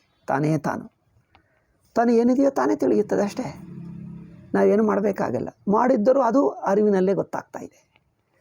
ಮನಸ್ಸಿಗೂ ಯೋಚನೆ ಬರ್ತದೆ, ಬರಲಿ, ಏನೋ ಮಾಡುತ್ತದೆ, ಬರಲಿ, ಅದು ಅರಿವಿನಲ್ಲೇ ಗೊತ್ತಾಗ್ತಾ ಇದೆ. ಅಭಿಮಾನ ಬಿಟ್ಟು ಸುಮ್ಮನೆ ಇರುವುದು ಈ ಸಾಕ್ಷಿಯೇ, ಈ ಅರಿವೇ. ಇಂಥ ಸಾಕ್ಷಿ ಆಗಿದ್ದವನಿಗೆ ನೀನು ಬ್ರಹ್ಮ ಎಂದು ಹೇಳಿಬಿಟ್ರೆ ತಾನು ಏನು ಮಾಡುವುದೇ ಇಲ್ಲ, ತಾನೇ ಬ್ರಹ್ಮ ಆಗೇ ಬಿಟ್ಟಿತಷ್ಟೇ. ಆಗಿದ್ದು ಇದ್ದೇ ಇರುತ್ತದೆ. ಅಪ್ರಯತ್ನ. ಮೊದಲು ನಾನೇನೋ ಮಾಡ್ತೀನಿ, ಮಾಡಬೇಕು ಎಂಬ ಆಗ್ರಹ ಬಿಟ್ಟು ಹೋಗಬೇಕು. ಕರ್ತೃತ್ವ ಅಭಿಮಾನ ಬಿಟ್ಟು ಬಿಡುವುದು ಅಂದರೆ ಮತ್ತೆ ಅದೊಂದು ಪ್ರಯತ್ನ ಅಲ್ಲ. ಹಗುರವಾಗಿರುವುದೇ ಬಿಟ್ಟು ಬಿಡುವುದು, ಆಗ್ರಹ ಬಿಡುವುದೇ ಬಿಟ್ಟು ಬಿಡುವುದು. ಕರ್ತೃತ್ವ ಪ್ರಯತ್ನ ಬಿಡುವುದಂದರೆ ಆಗ್ರಹ ಬಿಡುವುದು. ಅಂದರೆ ಯಾವುದು ಹೇಗಾಗ್ತದೋ ಒಪ್ಕೊಂಡು ಬಿಡುವುದು. ಯಾವುದು ಹೇಗಾಗುತ್ತದೋ ಏನಾಗುತ್ತದೋ ಅದನ್ನು ಹಾಗೇ ಒಪ್ಪಿಕೊಂಡು ನಿಲ್ಲುವುದೇ ಸಹಜವಾದ, ಅಪ್ರಯತ್ನವಾದ. ಇದ್ದನ್ನು ಇದ್ದ ಹಾಗೆ ಒಪ್ಪಿಕೊಳ್ಳುವುದರಲ್ಲಿ ಆಯಾಸವೇನು, ಪ್ರಯಾಸವೇನು, ಅಭಿಮಾನವೇನು? ಇದ್ದನ್ನು ಇದ್ದ ಹಾಗೆ, ಹೇಗಿದ್ದರೆ ಹಾಗೆ. ಅಯ್ಯೋ ನಾನು ಹಾಗಿರಬಾರದಿತ್ತು, ಅಯ್ಯೋ ನನ್ನನ್ನು ನೋಡಿ ಜನರೇನು ತಿಳ್ಕೊಳ್ತಾರೋ. ನಿನ್ನನ್ನು ನೋಡಲ್ಲ, ನಿನ್ನನ್ನು ತಿಳ್ಕೊಳ್ಳಲ್ಲ, ತಿಳ್ಕೊಂಡರೋ ಅದು ಅರಿವೇ, ಏನಾಗಿದ್ದರೆ ಏನು. ಏಕೆ? ನಾನು ಈ ದೇಹ ಇಂದ್ರಿಯ ಮನಸ್ಸುಗಳು ಹೇಗಿವೆ, ಯೋಚನೆ ಏನು ಬಂತು, ಯಾವುದೂ ನಿನ್ನದಲ್ಲ. ಅಲ್ಲಿ ಅಭಿಮಾನ ಆಗ್ತಾಯಿದೆ ನೋಡಿ. ಅಯ್ಯೋ ನಾನು ಹಾಗಿರಬೇಕು, ಜನರು ನನ್ನನ್ನು ಕುರಿತು ಏನು ತಿಳ್ಕೊಳ್ತಾರೋ, ಅಯ್ಯೋ ನಾನು ತಪ್ಪು ಮಾಡಿದೆ, ಅಯ್ಯೋ ನಾನು ಹಾಗೆ ಮಾಡಿದೆ, ಅಯ್ಯೋ ನಾನು ಹೀಗಿದೆ. ನಿಮ್ಮ ಮನಸ್ಸು ನಿನ್ನದಲ್ಲ, ಅದರ ಕುರಿತು ಅಭಿಮಾನ ಬೇಕೇ? ಮೊದಲು ಅತ್ಯಂತ ಚಂಚಲವಾಗಿದ್ದರೆ ಸ್ವಲ್ಪ ನಿಗ್ರಹ ಮಾಡ್ತೀವಿ, ಸ್ವಲ್ಪ ನಿಗ್ರಹವಾದ ನಂತರ ಅಭಿಮಾನವೇ ಬಿಟ್ಟುಬಿಡ್ತೀವಿ. 2 ಹಂತಗಳು. ಮೊದಲು ನಿಗ್ರಹ, 2 ಅಭಿಮಾನವೇ ಬಿಡ್ತೀವಿ ಮನಸ್ಸಿಗೆ. ಅಭಿಮಾನವೇ ಬಿಟ್ಟರೆ ಈಗ ಅದು ಹೇಗಿದ್ದರೂ ನಮಗೇನು ಅನಿಸಲ್ಲ, ಏಕೆಂದ್ರೆ ನಾನೇ ಅಲ್ಲ ಅದು. ನೀವು ನಿದ್ದೆಯಲ್ಲಿರುವ ಹಾಗಿದ್ದೀನಿ, ಸುಷುಪ್ತಿಯಲ್ಲಿ ಹೇಗಿದ್ದೀನೋ ಹಾಗಿದ್ದೀನಿ. ಕನಸಿನಲ್ಲಿ ನೀವು ಏನು ಮಾಡಿದ್ದೀವಿ ಎಚ್ಚರಗೊಂಡಾಗ ನಿನಗೆ ಬೇಜಾರಾಗ್ತದೆ. ಕನಸಿನಲ್ಲಿ ಏನು ಮಾಡಿದ್ದಿ, ಅಯ್ಯೋ ನಾನು ಹಾಗೆ ಮಾಡಿದೆ, ಮಾಡಬಾರ್ದಿತ್ತು, ಅಯ್ಯೋ ಕನಸಿನಲ್ಲಿ ನಾನು ತಪ್ಪು ಮಾಡಿಬಿಟ್ಟೆ, ಯಾರಾದರೂ ಜನರು ನೋಡಿದರೆ ನನ್ನನ್ನು ಏನು ತಿಳ್ಕೊಳ್ತಾರೆ, ಅಯ್ಯೋ ಯಾರು ನೋಡಲಿಲ್ಲವಲ್ಲ, ಒಳ್ಳೆಯದಾಯಿತು, ಯಾರಾದರೂ ನೋಡಿದರೆ ಕನಸಿನಲ್ಲಿ ನಾನು ಏನೇನೋ ತಪ್ಪು ಮಾಡಿದೆ.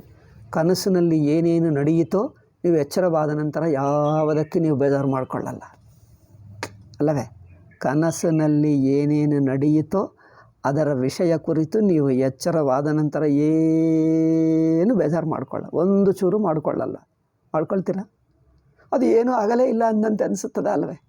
ಹಾಗೆ ಈ ಎಚ್ಚರವು ನಿಮಗೆ ಕನಸಾಗಲಿ ಅಂದ್ರೇನು? ಇಲ್ಲಿ ಏನು ನಡೆಯಲಿ ಬೇಜಾರು ಮಾಡ್ಕೊಳ್ಳಬೇಡ, ಹಿಗ್ಗುವುದು ಬೇಡ, ಕುಗ್ಗುವುದು ಬೇಡ, ಯಾವುದು ಹೇಗೆ ಇರಲಿ, ಇದೆಲ್ಲ ಕನಸು ನಡೆಯಲಿ. ಜನರು ಏನೋ ತಿಳ್ಕೊಳ್ತಾರೆ, ತಿಳ್ಕೊಳ್ಳಲಿ, ನಡೆಯಲಿ, ಏನಾಗಲ್ಲ. ಏನೇ ತಿಳ್ಕೊಳ್ಳಲಿ, ಏನೇ ನಡೆಯಲಿ, ಏನೇ ಆಗಲಿ. ಕೆಲವರು ನಮ್ಮನ್ನು ಆಧರಿಸ್ತಾರೆ, ಕೆಲವರು ಆಧರಿಸಲ್ಲ, ಕೆಲವರು ಆಧರಿಸಿದಂತೆ ನಟಿಸ್ತಾರೆ, ಕೆಲವರಿಗೆ ಎಲ್ಲವೂ ನಡೆಯಲಿ. ಯಾವುದೇನು ಆಗ್ರಹದಿಂದ ಬೇಕಾಗಿಲ್ಲ, ಎಲ್ಲವೂ ಹಗುರವಾಗಿ ತಗೊಳ್ಳೋದು. ಕನಸಿನಿಂದ ಎಚ್ಚೆತ್ತವನಿಗೆ ಕನಸಿನ ಘಟನೆಗಳು ಗುರುತು ಏನನ್ನಿಸುತ್ತದೆ? ಏನೂ ಆಗ್ರಹ ಅನಿಸಲ್ಲ, ಯಾವುದು ಹೇಗಿದ್ದರೂ ಸರಿಯಾಗಿದೆ. ನಿಮ್ಗೆ ಅನಿಸುತ್ತದೆ, ಅಯ್ಯೋ ನನ್ನ ಕನಸು ಹೀಗೇಕೆ ನೋಡಿದೆ, ಹೀಗೆ ಇರಬತ್ತು, ಹೀಗೆ ಇರಬಹುದಿತ್ತು, ಅಯ್ಯೋ ಹೀಗಿರ್ಬೋದು, ಯಾರಿಗಾದರೂ ಅನಿಸುತ್ತದೆ? ಕನಸೇ ಅಲ್ಲವೇ, ಹೇಗಾದರೆ ಏನು? ಹಾಗೆ ಇದು ಅಲ್ಲವೇ, ಇದು ಎಚ್ಚರವು ಕನಸೇ. ಎಚ್ಚರ ಎಂದು ಸುಮ್ಮನೆ ಹೆಸರು, ಕನಸಿಗೆ ಇನ್ನೊಂದು ಹೆಸರು ಅಷ್ಟೇ.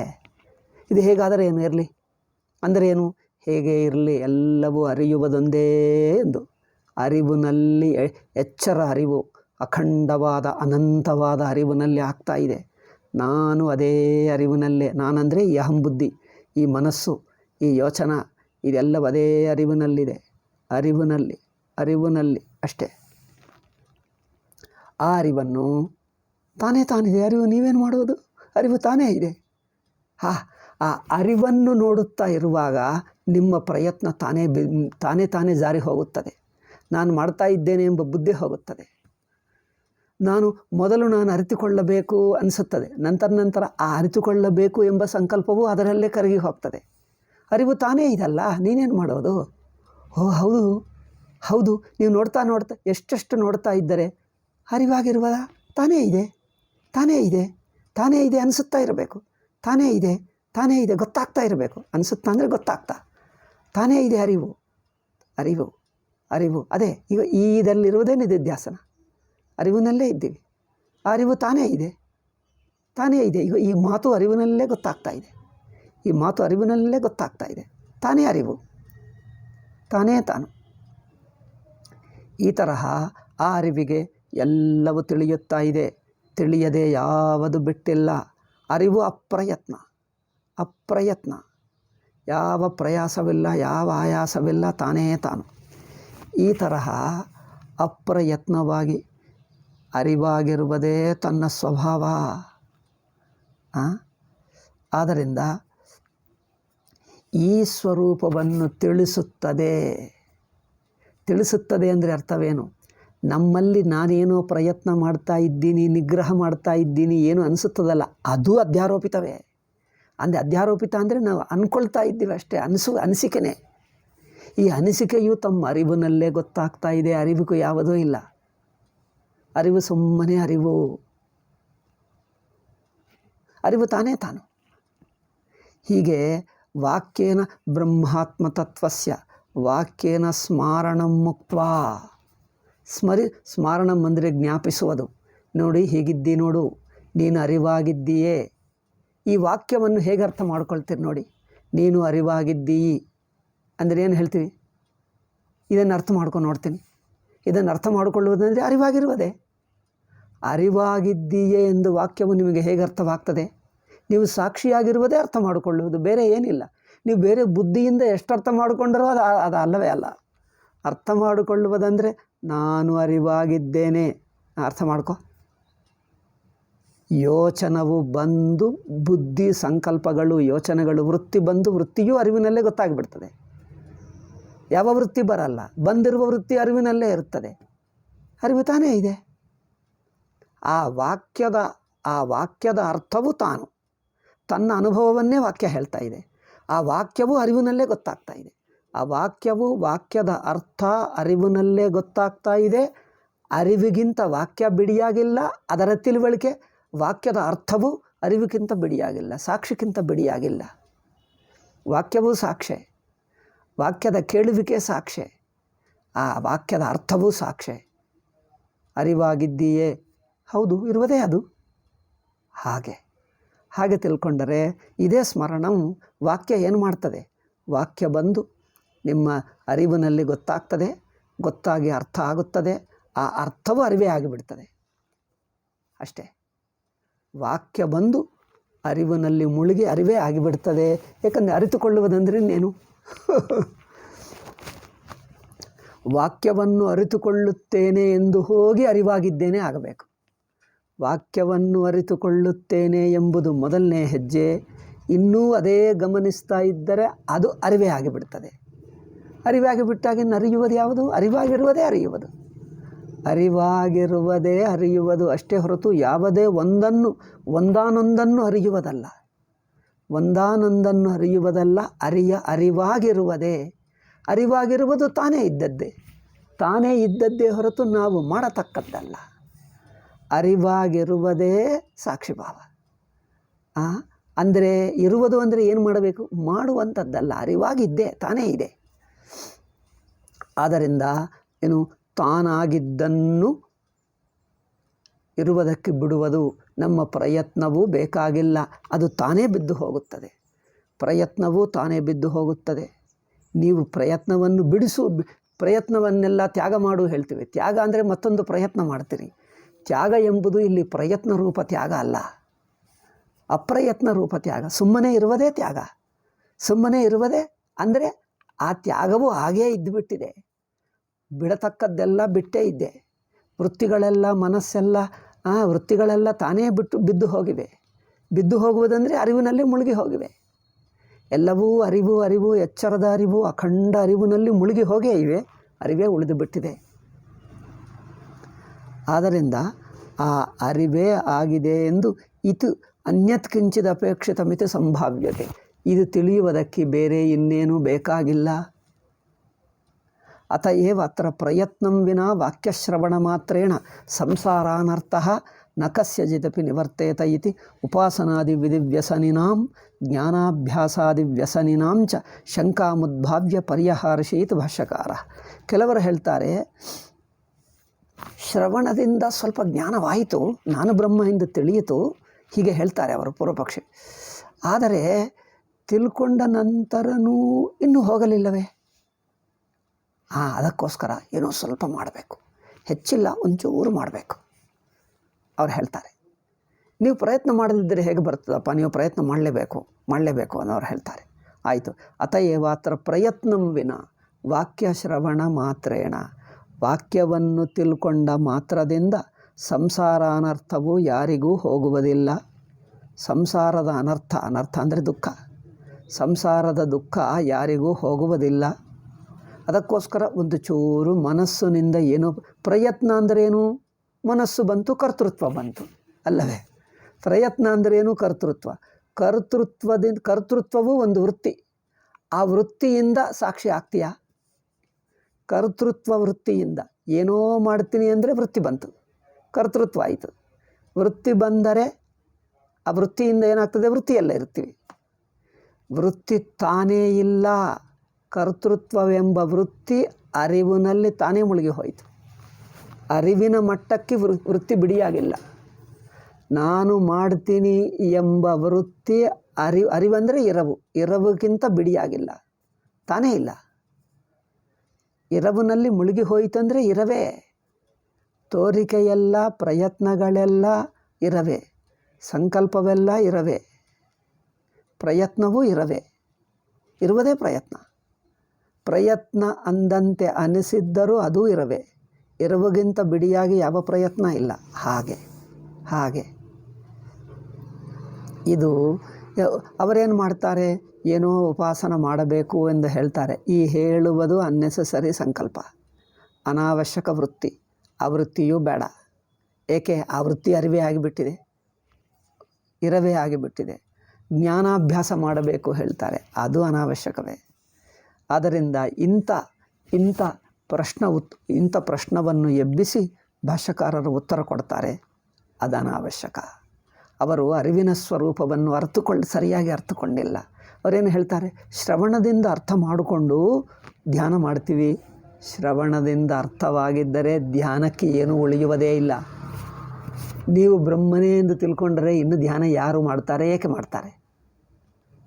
ಅಹಂ ಬುದ್ಧಿ ಇದ್ದರೆ ಧ್ಯಾನ, ಕರ್ತೃತ್ವವಿದ್ದರೆ ಧ್ಯಾನ ಮಾಡ್ತದೆ. ಆ ಕರ್ತೃತ್ವವೇ ಮುಳುಗಿ ಹೋಯಿತು. ಕರ್ತೃತ್ವವೇ ಇರವು ಮಾತ್ರ ಆಗಿಬಿಟ್ಟಿತು, ಅರಿವು ಮಾತ್ರ ಆಗಿಬಿಟ್ಟಿತು. ಇನ್ನು ಯಾರು ಮಾಡಬೇಕು? ಏಕೆ ಮಾಡಬೇಕು? ಸಾಕ್ಷಿ ಆಗಿರುವವನಿಗೆ, ಸಾಕ್ಷಿ ಎಂದು ತಿಳಿಯುವವನಿಗೆ ಇನ್ನು ಮಾಡಬೇಕಾದ್ದೇ ಏನು? ಏಕೆ ಮಾಡಬೇಕು? ಏನು ಮಾಡಬೇಕು? ಆ ಪ್ರಶ್ನೆನೇ ಹುಟ್ಟಲ್ಲ. ಇದು ಭಾಷ್ಯಕಾರರ ಉತ್ತರ. ಅದಕ್ಕೆ ಭಾಷ್ಯಕಾರರ ಒಂದು ವಾಕ್ಯವನ್ನು, ಒಳ್ಳೆಯ ವಾಕ್ಯವನ್ನು ಸ್ವಾಮೀಜಿ ಉದಾಹರಿಸಿದ್ದಾರೆ. ಸತ್ಯಮೇವಂ ಯುಜ್ಯೇತ ಯದಿ ಕಸ್ಯಚಿತ್ ಏವಂ ಪ್ರತಿಪತ್ತಿರ್ಭವೇತ್. ಪೂರ್ವಪಕ್ಷ ಹೇಳ್ತಾನೆ, ನೀವು ಹೇಳಿದ ಹಾಗೆ ಶ್ರವಣ ಮಾತ್ರದಿಂದಲೇ ಜ್ಞಾನವಾಗುತ್ತಿತ್ತು. ಬಟ್ ಆಗುತ್ತಾ ಇಲ್ಲವೇ? ನಾವು ತುಂಬ ಶ್ರವಣ ಮಾಡಿದ್ದೇವೆ, ಜ್ಞಾನವಾಗ್ತಾನೇ ಇಲ್ಲ. ಅಲ್ಲಿ ನೋಡಿ, ಜ್ಞಾನವಾಗ್ತಾ ಇಲ್ಲ ಎಂಬ ಆವೃತ್ತೇ ಅಡ್ಡಿ. ಜ್ಞಾನ ಮಾಡಿ ಕೇಳಿದ್ದೇನೆ, ಆಗುತ್ತಾ ಇಲ್ಲ, ಅದು ಆವೃತ್ತಿ ಇದೆ, ಆವೃತ್ತೇ ಅಡ್ಡಿ, ಆವೃತ್ತಿ ಅನಾವಶ್ಯಕ. ಸತ್ಯಮೇವಂ ಯುಜ್ಯೇತ ಯದಿ ಕಸ್ಯಚಿತೇವಂ ಪ್ರತಿಪತ್ತಿರ್ಭವೇತ್. ಈ ವೃತ್ತಿಯೂ ಅರಿವೇ ಅಲ್ಲವೇ? ನೀವು ಅರಿವಾಗಿದ್ದು ನೋಡಪ್ಪ ಅಂದರೆ ವೃತ್ತಿಯಾಗಿ ಏನೇನೋ ಮಾಡ್ತಾನೆ ಯೋಚನೆ. ನೋಡಿ, ಇನ್ನೂ ಅರಿವು ಬಂದಿಲ್ಲ, ಇನ್ನೂ ಅರಿವು ಬಂದಿಲ್ಲ ಎಂಬ ವೃತ್ತಿಯಲ್ಲಿ ಅದು ಅನಿಸಿಕೆನೇ ವೃತ್ತಿ. ಆ ವೃತ್ತಿ ಬಿಟ್ಟು ಅರಿವಾಗಿರು ಎಂದು ಹೇಳ್ತಾ ಇದ್ದೀವಿ. ಅರಿವಿನಲ್ಲೇ ಈ ವೃತ್ತಿ ಮುಳುಗಿ ಹೋಗ್ತಾ ಇದೆ. ಅರಿವಿನಲ್ಲೇ ಈ ವೃತ್ತಿಯು ಮುಳುಗಿ ಹೋಗ್ತಾ ಇದೆ. ಅರಿವು ತಾನಿದೆ. ಆ ಅರಿವು ಕಡೆಗೆ ದೃಷ್ಟಿ ಇಡು. ಈಗ ಈ ವೃತ್ತಿ, ಈ ಯೋಚನಾ, ಈ ಶ್ರವಣ ಎಲ್ಲ ಅರಿವೇ. ನೀವು ಗುರುಗಳಿದ್ದಾರೆ, ಆ ಗುರುಗಳು ಎಂಬ ವೃತ್ತಿ ಅರಿವೇ. ಏನೋ ಹೇಳ್ತಾ ಇದ್ದಾರೆ, ಅದು ಅರಿವೇ. ನಾನೇನೋ ಕೇಳಿದೆ, ಅದು ಅರಿವೇ. ನಾನು, ಅದು ಅರಿವೇ. ಕೇಳಿದೆ, ಅದು ಅರಿವೇ. ಯಾರು ಕೇಳುವರು ಯಾರು, ಹೇಳುವರು ಯಾರು? ಆ ಅರಿವಾಗಿ ನೋಡಪ್ಪ ಅಂದರೆ, ಕೇಳಿದೆ ಆದರೆ ಇನ್ನೂ ಅರ್ಥವಾಗಲಿಲ್ಲ, ಬಟ್ ಇನ್ನೂ ಆಗ್ತಾ ಇಲ್ಲವಲ್ಲ, ಏನೋ ಮಾಡೋಣ. ನೋಡಿ, ಏನೋ ಮಾಡೋಣ ಅನಿಸುವುದೇ ನೀವು ಸರಿಯಾಗಿ ಕೇಳಲಿಲ್ಲ ಎಂದರ್ಥ. ಇನ್ನೂ ಏನೋ ಮಾಡೋಣ ಅನಿಸುತ್ತಾ ಇದೆ ಅಂದರೆ ಸರಿಯಾಗಿ ಕೇಳಲಿಲ್ಲ. ಕೇಳುವಿಕೆಯಲ್ಲೇ ಆ ಕೇಳುವಿಕೆ ಅರಿವಾಗಿ ಬಿಡ್ತದೆ. ಆ ಹೇಳುವ ಗುರುಗಳು, ಹೇಳುವ ವಾಕ್ಯ, ವಾಕ್ಯದ ಅರ್ಥ, ವಾಕ್ಯವನ್ನು ಕೇಳುವ ನಾನು, ಈ ನಾಲ್ಕು ಸೇರಿಕೊಂಡು ಅರಿವೇ. ಅರಿವಿಕೆ ಇನ್ನೊಂದು ಹೆಸರಷ್ಟೇ. ಅರಿವು ಸ್ವತಃಸಿದ್ಧ. ಆ ಸ್ವತಃಸಿದ್ಧ ಅರಿವೇ ಇವೆಲ್ಲ ಹೆಸರುಗಳು. ಈ ಹೆಸರೆಲ್ಲ ಅದೇ ಅರಿವಿಗೆ ತಾನಾಗಿದೆ. ಆದ್ದರಿಂದ ವಾಕ್ಯ ಬಂದು ಏನು ಮಾಡ್ತದೆ? ಇನ್ನು ವಾಕ್ಯವನ್ನು, ಕೇಳುವಿಕೆಯನ್ನು, ಕೇಳುವನ್ನು ಎಲ್ಲವನ್ನು ಅರಿವೇ ಮಾಡಿಬಿಡ್ತದೆ.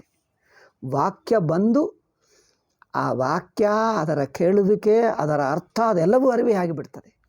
ಅದು ತಿಳ್ಕೊಳ್ಳುವುದು ಅಷ್ಟೇ ಹೊರತು ತಿಳ್ಕೊಂಡಿತು ಇನ್ನೂ ಆಗಲಿಲ್ಲ ಅಂದರೆ ನೀವು ಇನ್ನೂ ಬುದ್ಧಿ ಮಟ್ಟದಿಂದ ಕೇಳ್ತಾ ಇದ್ದೀರಿ. ವೃತ್ತಿಯನ್ನು ಇನ್ನೊಂದು ವೃತ್ತಿ ಮಾಡ್ಕೊಳ್ತಾ ಇದ್ದೀರಿ. ಕೇಳುವುದು ಒಂದು ವೃತ್ತಿಗೆ ಅರ್ಥವಾಯಿತು, ಇನ್ನೊಂದು ವೃತ್ತಿ, ನಂತರ ಇನ್ನೊಂದು ವೃತ್ತೇ ಮಾಡ್ತಾ ಇದ್ದೀವಿ. ವೃತ್ತಿ ನಂತರ ವೃತ್ತಿ, ಇನ್ನೊಂದು ವೃತ್ತೇ ಆಗುತ್ತಾ ಇದೆ. ವೃತ್ತಿ ಆಗುವುದಲ್ಲಪ್ಪ, ವೃತ್ತಿ ಅರಿವಿನಲ್ಲಿ ಮುಳುಗಿ ಹೋಗುವುದು. ವೃತ್ತಿ ಇಟ್ಕೊಂಡ್ರೆ ಇನ್ನೂ ಶ್ರವಣ ಮಾಡುವುದು ಏನೋ ಆಗುತ್ತದೆ, ಏನಾಗುವುದಿಲ್ಲ. ಆ ಕೇಳುವಿಕೆನೇ ಅರಿವಾಗಿ ಬಿಡ್ತದೆ. ಏಕೆ? ಅರಿವಿನಲ್ಲೇ ಆಗುತ್ತಾ ಇದೆ. ಇನ್ನೇನು ಅರಿವಿಗಿಂತ ಬಿಡಿಯಾಗಿಲ್ಲವೇ ಇಲ್ಲ. ಶ್ರವಣವೂ ಅರಿವಿನಲ್ಲೇ ಆಗುತ್ತಾ ಇದೆ. ಆದ್ದರಿಂದ ಸತ್ಯಮೇವಂ ಯುಜ್ಯೇತ ಯದಿ ಕಸ್ಯಚಿತ್ ಏವಂ ಪ್ರತಿಪತ್ತಿರ್ಭವೇತ್. ಪೂರ್ವಪಕ್ಷ ಹೇಳ್ತಾನೆ, ಕೇಳಿದ್ದಾಗ ವೃತ್ತಿ ಮುಳುಗಿ ಹೋಗ್ತಾ ಇಲ್ಲ, ಅದರಿಂದ ಇನ್ನೇನೋ ಮಾಡ್ತೀವಿ. ಅಂದರೇನು? ಆ ವೃತ್ತಿ ಅರಿವಾಗಿದೆ, ಮುಳುಗಿ ಹೋಗುತ್ತಾ ಇಲ್ಲ ಎನ್ನುವುದು ಮತ್ತೆ ವೃತ್ತಿ. ವೃತ್ತಿ ಅರಿವಿನಲ್ಲಿ ಮುಳುಗುತ್ತಾ ಇಲ್ಲ ಎನ್ನುವುದೇ ಅದು ಅರಿವೇ. ಅದು ಆಗ್ರಹ ಮಾಡಬೇಡಿ. ವೃತ್ತಿ ಏನೇನು ಬರುತ್ತದೋ ಅದೆಲ್ಲ ಅರಿವೆಂದೇ ಮುಗಿಯುತ್ತದೆ. ಕಸ್ಯಚಿದೇವಂ ಪ್ರತಿಪತ್ತಿರ್ಭವತಿ. ಏಕೆಂದರೆ ಬಲವತಿ ಹಿ ಆತ್ಮನೋ ದುಃಖಿತ್ವಾದಿ ಪ್ರತಿಪತ್ತಿ, ನಾನು ಇದ್ದೇನೆ ಆ ನಾನೆಂಬ ವೃತ್ತಿ ಹಾಗೇ ಇರುತ್ತಾ ಇದೆ ಎಂದು ಪೂರ್ವಪಕ್ಷ ಹೇಳ್ತಾನೆ. ನಾನು ದುಃಖಿ ಅಂದರೆ ಏನೋ ಅಸಂತೋಷ, ಏನೋ ಕೊರತೆ, ಏನೋ ಅಸಂತೋಷ, ಇನ್ನೂ ಏನೋ ಬೇಕು, ಅದು ವೃತ್ತಿ, ಅದೇ ದುಃಖಿ ಎಂಬ ವೃತ್ತಿ. ಅಹಂ ದುಃಖಿ ಎಂಬ ವೃತ್ತಿ ಅಂದರೆ ವ್ಯಕ್ತಿತ್ವವೇ ವೃತ್ತಿ. ಅಹಂ ಬುದ್ಧೇ ನಾನೆಂಬ ವೃತ್ತೇ ದುಃಖಿ ಅಂದರೆ ಬೇರೆ ಅಲ್ಲ, ನಾನೆಂಬ ವೃತ್ತೇ ದುಃಖಿ. ಆ ದುಃಖಿತ್ವ ವೃತ್ತಿ ಇದೆ, ಆ ದುಃಖಿತ್ವ ವೃತ್ತಿ ಹೋಗ್ತಾ ಇಲ್ಲ ಅಂದರೆ ಆ ಕರ್ತೃವಾಗಿ ಶ್ರೋತೃತ್ವ ಇಟ್ಟುಕೊಂಡು ಶ್ರವಣ ಮಾಡ್ತಾ ಇದ್ದಾನೆ. ಶ್ರೋತೃವಾಗಿ ಶ್ರವಣ ಮಾಡ್ತಾ ಇದ್ದಾನೆ, ಶ್ರೋತೃತ್ವವನ್ನು ಹಿಡ್ಕೊಂಡು ಶ್ರವಣ ಮಾಡ್ತಾ ಇದ್ದಾನೆ, ಅದು ತಪ್ಪು. ಶ್ರೋತೃತ್ವವೇ ಕರ್ತೃತ್ವ, ಆ ಕರ್ತೃತ್ವವೇ ದುಃಖಿ, ಅದೇ ಅಹಂಬುದ್ಧಿ ಶ್ರವಣ ಮಾಡ್ತಾ ಇದೆ. ಶ್ರವಣ ಬಂದು ಶ್ರೋತೃವನ್ನೇ ಮುಳುಗಿಸಿಬಿಡ್ತದೆ. ಶ್ರವಣ ಏನು ಮಾಡಬೇಕು? ವಾಕ್ಯ ಕೇಳುತ್ತಾ ಆ ಕೇಳುವವನನ್ನೇ ಮುಳುಗಿಸಿಬಿಡ್ತದೆ, ಅದು ಶ್ರವಣ. ವಾಕ್ಯ ಬಂದು ಕೇಳುವವನು ಶ್ರೋತೃವೇ ಅರಿವಾಗಿ ಬಿಡ್ತಾನೆ, ಅರಿವಿನಲ್ಲಿ ಮುಳುಗಿ ಹೋಗ್ತಾನೆ. ಇವನು ಹೇಳ್ತಾನೆ ಶ್ರೋತೃ ಹಿಡ್ಕೊಂಡು ನಾನು ಇನ್ನೂ ಕೇಳ್ತೀನಿ, ಇನ್ನೂ ಅರ್ಥವಾಗ್ತದೆ, ನನಗೆ ಅರ್ಥವಾಗ್ತದೆ. ನೀವು ಶ್ರೋತೃತ್ವವನ್ನು ಗಟ್ಟಿಗೊಳಿಸ್ತಾ ಇದ್ದೀವಿ, ಹಾಗೆ ಹಿಡ್ಕೊಳ್ತಾ ಇದ್ದೀವಿ. ಮತ್ತೇನು ಹೇಳ್ತದೆ? ನನಗೆ ಅರ್ಥವಾಯಿತು, ಆದರೆ ಇನ್ನು ಅನುಭವಕ್ಕೆ ಬಂದಿಲ್ಲ, ಇನ್ನೇನು ಮಾಡ್ತೀನಿ. ಆಯಿತು, ಹಾಳಾಗಿಬಿಟ್ಟಿತು, ತಪ್ಪಾಗಿಬಿಟ್ಟಿತು. ಅಲ್ಲೇ ಶ್ರೋತೃವಾಗಿ ಕೇಳ್ತಾ ಇದ್ದೀವಿ. ಶ್ರೋತೃತ್ವದ ಆಗ್ರಹ ಬೇಡ. ಶ್ರೋತೃವು ಶ್ರವಣದಲ್ಲೇ ಅಂತರ್ಭಾಗ. ಅಂದ್ರೇನು? ವಾಕ್ಯ ಬಂದು ಶ್ರೋತೃವನ್ನೇ ಮುಳುಗಿಸಿಬಿಡ್ತದೆ, ವಾಕ್ಯ ತಾನು ಹೋಗ್ತದೆ. ವಾಕ್ಯ ಬಂದು ಬರುತ್ತಾನೆ ಶ್ರೋತೃತ್ವವನ್ನು ಹಿಡ್ಕೊಂಡು ವಾಕ್ಯ ಕೇಳುವ ಶ್ರೋತೃ ಎರಡು ಅರಿವಿನಲ್ಲಿ ಮುಳುಗಿ ಹೋಗ್ತವೆ ಅಲ್ಲವೇ? ಆ ವಾಕ್ಯ ಶ್ರೋತೃ ಎರಡಿಲ್ಲ, ಆ ಎರಡೆಲ್ಲ ವೃತ್ತಿ. ಆ ವೃತ್ತಿ ಅರಿವಿನಲ್ಲೇ ಮುಳುಗಿ ಹೋಗುತ್ತಾ ಇದೆ. ಅಂದರೆ ಮುಳುಗಿ ಹೋಗುವಷ್ಟು ಕೇಳುವುದಂದರೆ ಅದೇ ಶ್ರವಣ. ನಾವು ಶ್ರೋತೃತ್ವದ ಆಗ್ರಹದಿಂದ ಶ್ರವಣ ಸರಿಯಾಗಿ ನಡೆಯುತ್ತಾ ಇಲ್ಲ. ಅಂದರೆ ಶ್ರವಣಕ್ಕೆ ಶ್ರೋತನೇ ಅಡ್ಡಿಯಾಗ್ತಾ ಇದ್ದಾನೆ. ವೇದಾಂತ ಶ್ರವಣ ಬೇರೆ. ವೇದಾಂತ ಶ್ರವಣ ಶ್ರೋತೃ ಕೇಳುವವನು ಆ ಶ್ರವಣದಲ್ಲಿ ಶ್ರೋತೃತ್ವವನ್ನು ಮುಳುಗಿಸುವುದೇ ಶ್ರವಣ. ಶ್ರೋತೃವನ್ನು ಕೇಳುವವನನ್ನು ಮುಳುಗಿಸಬೇಕು, ಅರಿವಿನಲ್ಲಿ ಮುಳುಗಿಸಬೇಕು, ಅರಿವಾಗಿರಬೇಕು. ಶ್ರೋತೃ ಏನು ಮಾಡ್ತಾನೆ? ನಾನು ಕೇಳಬೇಕು ಎಂದು ನಾನು ಕೇಳಬೇಕೆಂದು ಆಗ್ರಹ ಮಾಡಿದರೆ ಉಳಿದು ಬಿಡ್ತಾನೆ. ಶ್ರೋತ್ರ ಹಾಗೆ ಇದ್ದು ಬಿಡ್ತಾನೆ. ಶ್ರೋತೃ ಉಳಿದು ಬಿಟ್ಟರೆ ಎಷ್ಟು ಶ್ರವಣ ಮಾಡಿದರೆ ವ್ಯರ್ಥ. ಶ್ರೋತೃ ಉಳಿದು ಬಿಟ್ಟರೆ ಶ್ರವಣವೆಲ್ಲ ವ್ಯರ್ಥ. మరి ಏನು ಮಾಡಬೇಕು? ಏನು ಮಾಡಬೇಕಾಗಿಲ್ಲ. ಆ ವಾಕ್ಯ ಏನು ಮಾಡ್ತದೋ ಅದಕ್ಕೆ ಬಿಡು, ಅದೇ ಬರ್ತದೆ. ನೀವು ಕೇಳುವವನನ್ನು ನಿನ್ನನ್ನು ಮುಳುಗಿಸಿಬಿಟ್ಟು ವಾಕ್ಯ ತಾನು ಹೋಗುತ್ತದೆ. ವಾಕ್ಯ ಬರುತ್ತಾ ನಿನ್ನ ಶ್ರೋತೃತ್ವವನ್ನೇ ಮುಳುಗಿಸಿಬಿಡ್ತದೆ. ಅದು ವಾಕ್ಯ ಬರುತ್ತಾ ಶ್ರೋತೃತ್ವವನ್ನು ಅರಿವಿನಲ್ಲಿ ಮುಳುಗಿಸಿಬಿಡ್ತದಲ್ಲ. ಮುಳುಗಿಸುವುದಂದರೆ ಅರಿವಿಗಿಂತ ಬೇರೆ ಹಿಂದೆ ಇರಲಿಲ್ಲ, ಈಗ ಇಲ್ಲ, ಎಂದಿಗೂ ಇಲ್ಲ. ಆ ವಾಕ್ಯವಾಗಲಿ ಶ್ರೋತೃತ್ವವಾಗಲಿ ಅರಿವು ಅಂದರೆ ಇರವುಕ್ಕಿಂತ ಬೇರೆ ಇರಲಿಲ್ಲ, ಇಲ್ಲ, ಯಾವಾಗಲೂ ಇಲ್ಲ, ಹಿಂದೆನೂ ಇಲ್ಲ, ಈಗನೂ ಇಲ್ಲ, ಎಂದಿಗೂ ಇಲ್ಲ. ಹಾಗೆ ಶ್ರೋತೃತ್ವವನ್ನು ಅರಿವಾಗಿ ತಿಳಿಸುವುದು. ಶ್ರೋತೃತ್ವವು ಅರಿವಿಗಿಂತ ಬಿಡಿಯಲ್ಲ. ಶ್ರೋತೃತ್ವವೇ ಮುಳುಗಿ ಹೋಗಿ ಅರಿವೆಂದು ಗೊತ್ತಾಯಿತು. ಶ್ರೋತೃತ್ವವೆನ್ನುವುದು ಅರಿವಿಗೆ ಇನ್ನೊಂದು ಹೆಸರು ಅಲ್ಲಿ ಏನಿಲ್ಲ. ಶ್ರೋತೃತ್ವ ಎಂಬುದು ಅರಿವೇ. ಆ ಅರಿವನ್ನೇ ಶ್ರೋತೃತ್ವ ಎಂದು ತಪ್ಪಾಗಿ ತಿಳ್ಕೊಂಡಿದ್ದಿ. ವಾಕ್ಯ ಬಂದು ಏನು ಮಾಡ್ತದೆ? ವಾಕ್ಯ ಶ್ರೋತೃತ್ವ ಎರಡು ಅರಿವಾಗುತ್ತೆ. ಇದು ನೋಡಬೇಕು. ಆದ್ದರಿಂದ ದುಃಖಿತ್ವಾದಿ ಪ್ರತಿಪತ್ತಿ ಇದೆ. ಅಹಂ ದುಃಖಿ ಎಂಬುದಿದೆ ಅಂದರೆ ಅಹಂ ಪ್ರತ್ಯಯ ಇದೆ. ಅಹಂ ಪ್ರತ್ಯಯ ಇದೆ ಅಂದರೆ ಶ್ರೋತೃತ್ವ ಬುದ್ಧಿ ಇದೆ. ನಾನು ಶ್ರೋತ ಕೇಳ್ತಾ ಇದ್ದೀನಿ ಎಂದು ಬುದ್ಧಿ ಇದೆ. ಆ ಶ್ರೋತೃತ್ವ ಬುದ್ಧೇ ಅಹಂ ಬುದ್ಧಿ. ಅದೇ ದುಃಖಿ ಬುದ್ಧಿ, ಅಹಂ ದುಃಖಿ ಎಂಬ ಸಂಸಾರಿ ಬುದ್ಧಿ. ಅದು ಇನ್ನೂ ಉಳಿದಿದೆಯಲ್ಲ? ಪೂರ್ವಪಕ್ಷಿ ಕೇಳ್ತಾನೆ. ನಾನು ಕೆಲವೊಮ್ಮೆ ಜನರು ಹೇಳ್ತಾರೆ, ಗುರುಗಳೇ ಹೇಳಿ ಹೇಳಿ ನಮ್ಗೆ ಅರ್ಥವಾಗ್ತಾ ಇಲ್ಲ ಹೇಳಿ. ಹೇಳ್ತಾ ಇದ್ದೀನಿ, ನೀವು ಕೇಳ್ತಾನೇ ಇಲ್ಲ. ಹೇಳ್ತಾನೇ ಇದ್ದೀವಿ, ಹೆಜ್ಜೆ ಹೆಜ್ಜೆ ಹೇಳ್ತಾನೇ ಇದ್ದೀನಿ, ಅವ್ರು ಕೇಳ್ತಾನೇ ಇಲ್ಲ. ಮತ್ತೆ ಹೇಳ್ತಾರೆ, ಗುರುಗಳೇ ಹೇಳಿ ಹೇಳಿ ಹೇಳ್ತಾ ಇದ್ದೀನಪ್ಪ ಅಂದರೆ ಅವರಿಗೆ ಕೇಳೋಕ್ಕೆ ಬರ್ತಾ ಇಲ್ಲ. ಹೇಗೆ ಕೇಳಬೇಕು? ಅದಕ್ಕೋಸ್ಕರ ತಪ್ಪಾಗ್ತಾಯಿದೆ. ಪೂರ್ವಪಕ್ಷ ಏನು ಹೇಳ್ತಾನೆ, ಅಹಂ ನಾನು ದುಃಖಿ ಎಂಬ ಬುದ್ಧಿ ಹಾಗೇ ಇದೆಯಲ್ಲ, ಎಷ್ಟು ಕೇಳಿದ್ದರೂ ಹೋಗ್ತಾ ಇಲ್ಲ. ಕೇಳುವಾಗ ನೀವು ಕೇಳುವವನನ್ನು ಗಟ್ಟಿಯಾಗಿ ಹಿಡ್ಕೊಂಡು ಬಿಟ್ಟಿದ್ದಿ. ಅಂದರೆ ಶ್ರೋತೃಕ್ಕೆ ಏನೋ ಆಗುತ್ತದೆ ಅಂದ್ಕೊಂಡಿದ್ದೆ. ಶ್ರೋತೃಕ್ಕೂ ಏನಾಗಲ್ಲ, ಶ್ರೋತೃವೇ ತಪ್ಪು. ಶ್ರೋತೃವನ್ನು ಬಿಡಿಸುವುದೇ ಜ್ಞಾನ. ಅಂದರೆ ಅಥೋ ನ ದುಃಖಿತ್ವಾದ್ಯ ಅಭಾವಂ ಕಶ್ಚಿತ್ ಪ್ರತಿಪದ್ಯತೆ ಐತಿ. ಅದರಿಂದ ಅಹಂ ಬುದ್ಧಿ, ಅಹಂ ದುಃಖಿ ಎಂಬ ಬುದ್ಧಿ, ನಾನು ಶ್ರೋತೃ ಎಂಬ ಬುದ್ಧಿ ಅದು ಹೋಗುತ್ತಾ ಇಲ್ಲ. ಅದು ಪೂರ್ವಪಕ್ಷಿ ಪ್ರಶ್ನೆ. ಅದರಿಂದ ಶ್ರವಣ ಮಾತ್ರದಿಂದ ಅದು ಹೋಗುವುದಿಲ್ಲವಲ್ಲ, ಏನೋ ಮಾಡಿ ಬಿಡಿಸ್ಕೊಳ್ತೀವಿ ಅಂತ. ಇಲ್ಲಿ ನೋಡಿ, ಏನು ಮಾಡ್ತೀವಿ, ಮಾಡುವವನು ಯಾನು? ಆ ಶ್ರೋತೃವೇ. ಏನೋ ಧ್ಯಾನ ಮಾಡ್ತೀನಿ ಅಂದರೆ ಧ್ಯಾತ ಅಂದರೆ ಅವನ ಶ್ರೋತೃವೇ, ಕರ್ತೃವಾಗೆ ಅಹಂಬುದ್ಧಿ. ಆ ಅಹಂಬುದ್ಧಿ ಏನೋ ಮಾಡ್ತೀನಿ ಅಂದರೆ ಮಾಡಿ ಅಹಂಬುದ್ಧಿ ಬಿಡಿಸ್ಕೊಳ್ಳೋಕ್ಕಾಗ್ತದೆ? ಮಾಡಿದ್ದರೆ ಅಹಂಬುದ್ಧಿ ಹಾಗೆ ಇದ್ದು ಬಿಡ್ತದೆ. ಅಂದರೆ ಏನೋ ಮಾಡ್ತೀನಿ, ಧ್ಯಾನ ಮಾಡುತ್ತೀನಿ ಅಂದರೆ ಆ ಅಹಂಬುದ್ಧಿ, ಕರ್ತೃಬುದ್ಧಿ, ಶ್ರೋತೃಬುದ್ಧಿ ಇದೆ ನೋಡಿ, ಅದನ್ನು ಹಾಗೇ ಹಿಡ್ಕೊಳ್ಳುವುದೇ ಧ್ಯಾನ. ಮಾಡಿದ್ದ ಧ್ಯಾನ ಅಂದರೆ ಉಪಾಸನ. ಈಗ ಮಾಡಿದ್ದರೆ ಏನು ಪ್ರಯೋಜನ? ನೀವು ಇನ್ನೂ ಮಾಡ್ತಾ ಇದ್ದರೂ ಅಹಂಬುದ್ಧಿ ಹಾಗೆ ಉಳಿಯುತ್ತದೆ. ವಾಕ್ಯ ಬಂದು ನಿಜವಾಗಿ ಹೇಗಿರಬೇಕು? ವಾಕ್ಯ ಬಂದು ಆ ಶ್ರೋತೃ, ಆ ಮಾಡುವವನೇ ಉಳಿಯಲ್ಲ. ಆ ಮಾಡುವವನನ್ನು ಅರಿವು ಎಂದೇ ತಿಳಿಸುತ್ತದೆ. ಆ ಅರಿವಿನಲ್ಲಿ ಇಲ್ಲಿ ಹೇಳುವ ಗುರುಗಳಿಲ್ಲ, ಕೇಳುವ ನಾನಿಲ್ಲ. ನೋಡಿ, ಯಾರೂ ಇಲ್ಲ, ಪ್ರಪಂಚವೇ ಇಲ್ಲ. ಪ್ರಪಂಚದಲ್ಲಿ ನೆಂಟರು, ಬಂಧುಗಳು, ಸ್ನೇಹಿತರು ಯಾರು ಏನು ತಿಳ್ಕೊಳ್ತಾರೆ? ಅವರು ಯಾರೂ ಇಲ್ಲವೇ ಇಲ್ಲ. ತಿಳ್ಕೊಳ್ಳುವರು ಯಾರು, ಇರುವವರು ಯಾರು? ಯಾರೂ ಇಲ್ಲ. ಯಾರು ಏನು ತಿಳ್ಕೊಳ್ತಾರೆ ಎನ್ನುವುದಿಲ್ಲ. ಅದೆಲ್ಲವೂ ಅರಿವೇ. ಅಷ್ಟು ಅಖಂಡ ಅನಂತ ಸ್ವತಃ ಸಿದ್ಧ ಅರಿವಾಗಿರುವಾಗ ಆ ಅರಿವಿನಲ್ಲಿ ಎಲ್ಲವೂ ಮುಳುಗಿ ಹೋಗುವುದೇ ಜ್ಞಾನ. ನಿಮ್ಮ ಶ್ರೋತೃತ್ವವು ಆ ಶ್ರೋತ ಎಂಬ ಕೇಳುವವನು ಮುಳುಗಿ ಹೋದ. ಪ್ರಮಾತೃತ್ವ, ಕರ್ತೃತ್ವ, ಅಹಂಬುದ್ಧಿ ಏನೇ ಹೇಳು, ಸಂಸಾರಿ, ಅದೆಲ್ಲ ಒಂದೇ ಮಾತು. ಆ ಮಾತುಕೊಂದೇ ಅರ್ಥ. ಅಹಂವೃತ್ತಿ. ಅಹಂವೃತ್ತಿಯನ್ನು ಅರಿವಿನಲ್ಲಿ ಮುಳುಗಿಸುವುದೇ ವೇದಾಂತದ ಉಪದೇಶ. ಈಗ ವೇದಾಂತ ಉಪದೇಶ ಅಂದರೆ ವೇದಾಂತವು ಮುಗಿದು ಹೋಗ್ತದೆ. ವೇದಾಂತ ಗುರುಗಳು ಎಲ್ಲಿ ಅದರ ಜೊತೆಗೆ ಅಲ್ಲೇ ಮುಳುಗಿ ಹೋಗ್ತಾರೆ, ಅರಿವಿನಲ್ಲೇ ಅರಿವೇ ಆಗಿಬಿಡ್ತಾರೆ. ಗುರುಗಳು ಅರಿವು, ಶಾಸ್ತ್ರ ಅರಿವು, ಕೇಳುವವನು ಅರಿವು, ಎಲ್ಲವೂ ಅರಿವೇ ಆಗಿಬಿಟ್ಟಿತು. ಆಗಿಬಿಟ್ಟಿತು ಅಂದರೆ ಈಗಲ್ಲ, ಮೊದಲಿನಿಂದಲೇ ಇದೆ. ಅಯ್ಯೋ, ಇದು ಮೊದಲಿನಿಂದಲೇ ಅರಿವಿದೆ ಎಂದು ಅನಿಸುತ್ತದೆ. ಅಯ್ಯೋ, ಈಗ ಹೊಸದೇನಲ್ಲ, ಮೊದಲಿನಿಂದಲೇ ಇದೆ. ಹೌದು, ಮೊದಲಿನಿಂದಲೇ ಅರಿವಿತ್ತು, ಈಗಲೂ ಇದೆ, ಎಂದಿಗೂ ಇದೆ. ಹಾಗಾದರೆ ಪ್ರಶ್ನೆ ಇಲ್ಲ, ಏನಿಲ್ಲ. ಹೌದು, ಅದೇ ಹೇಳ್ತಾ ಇದ್ದೀವಿ.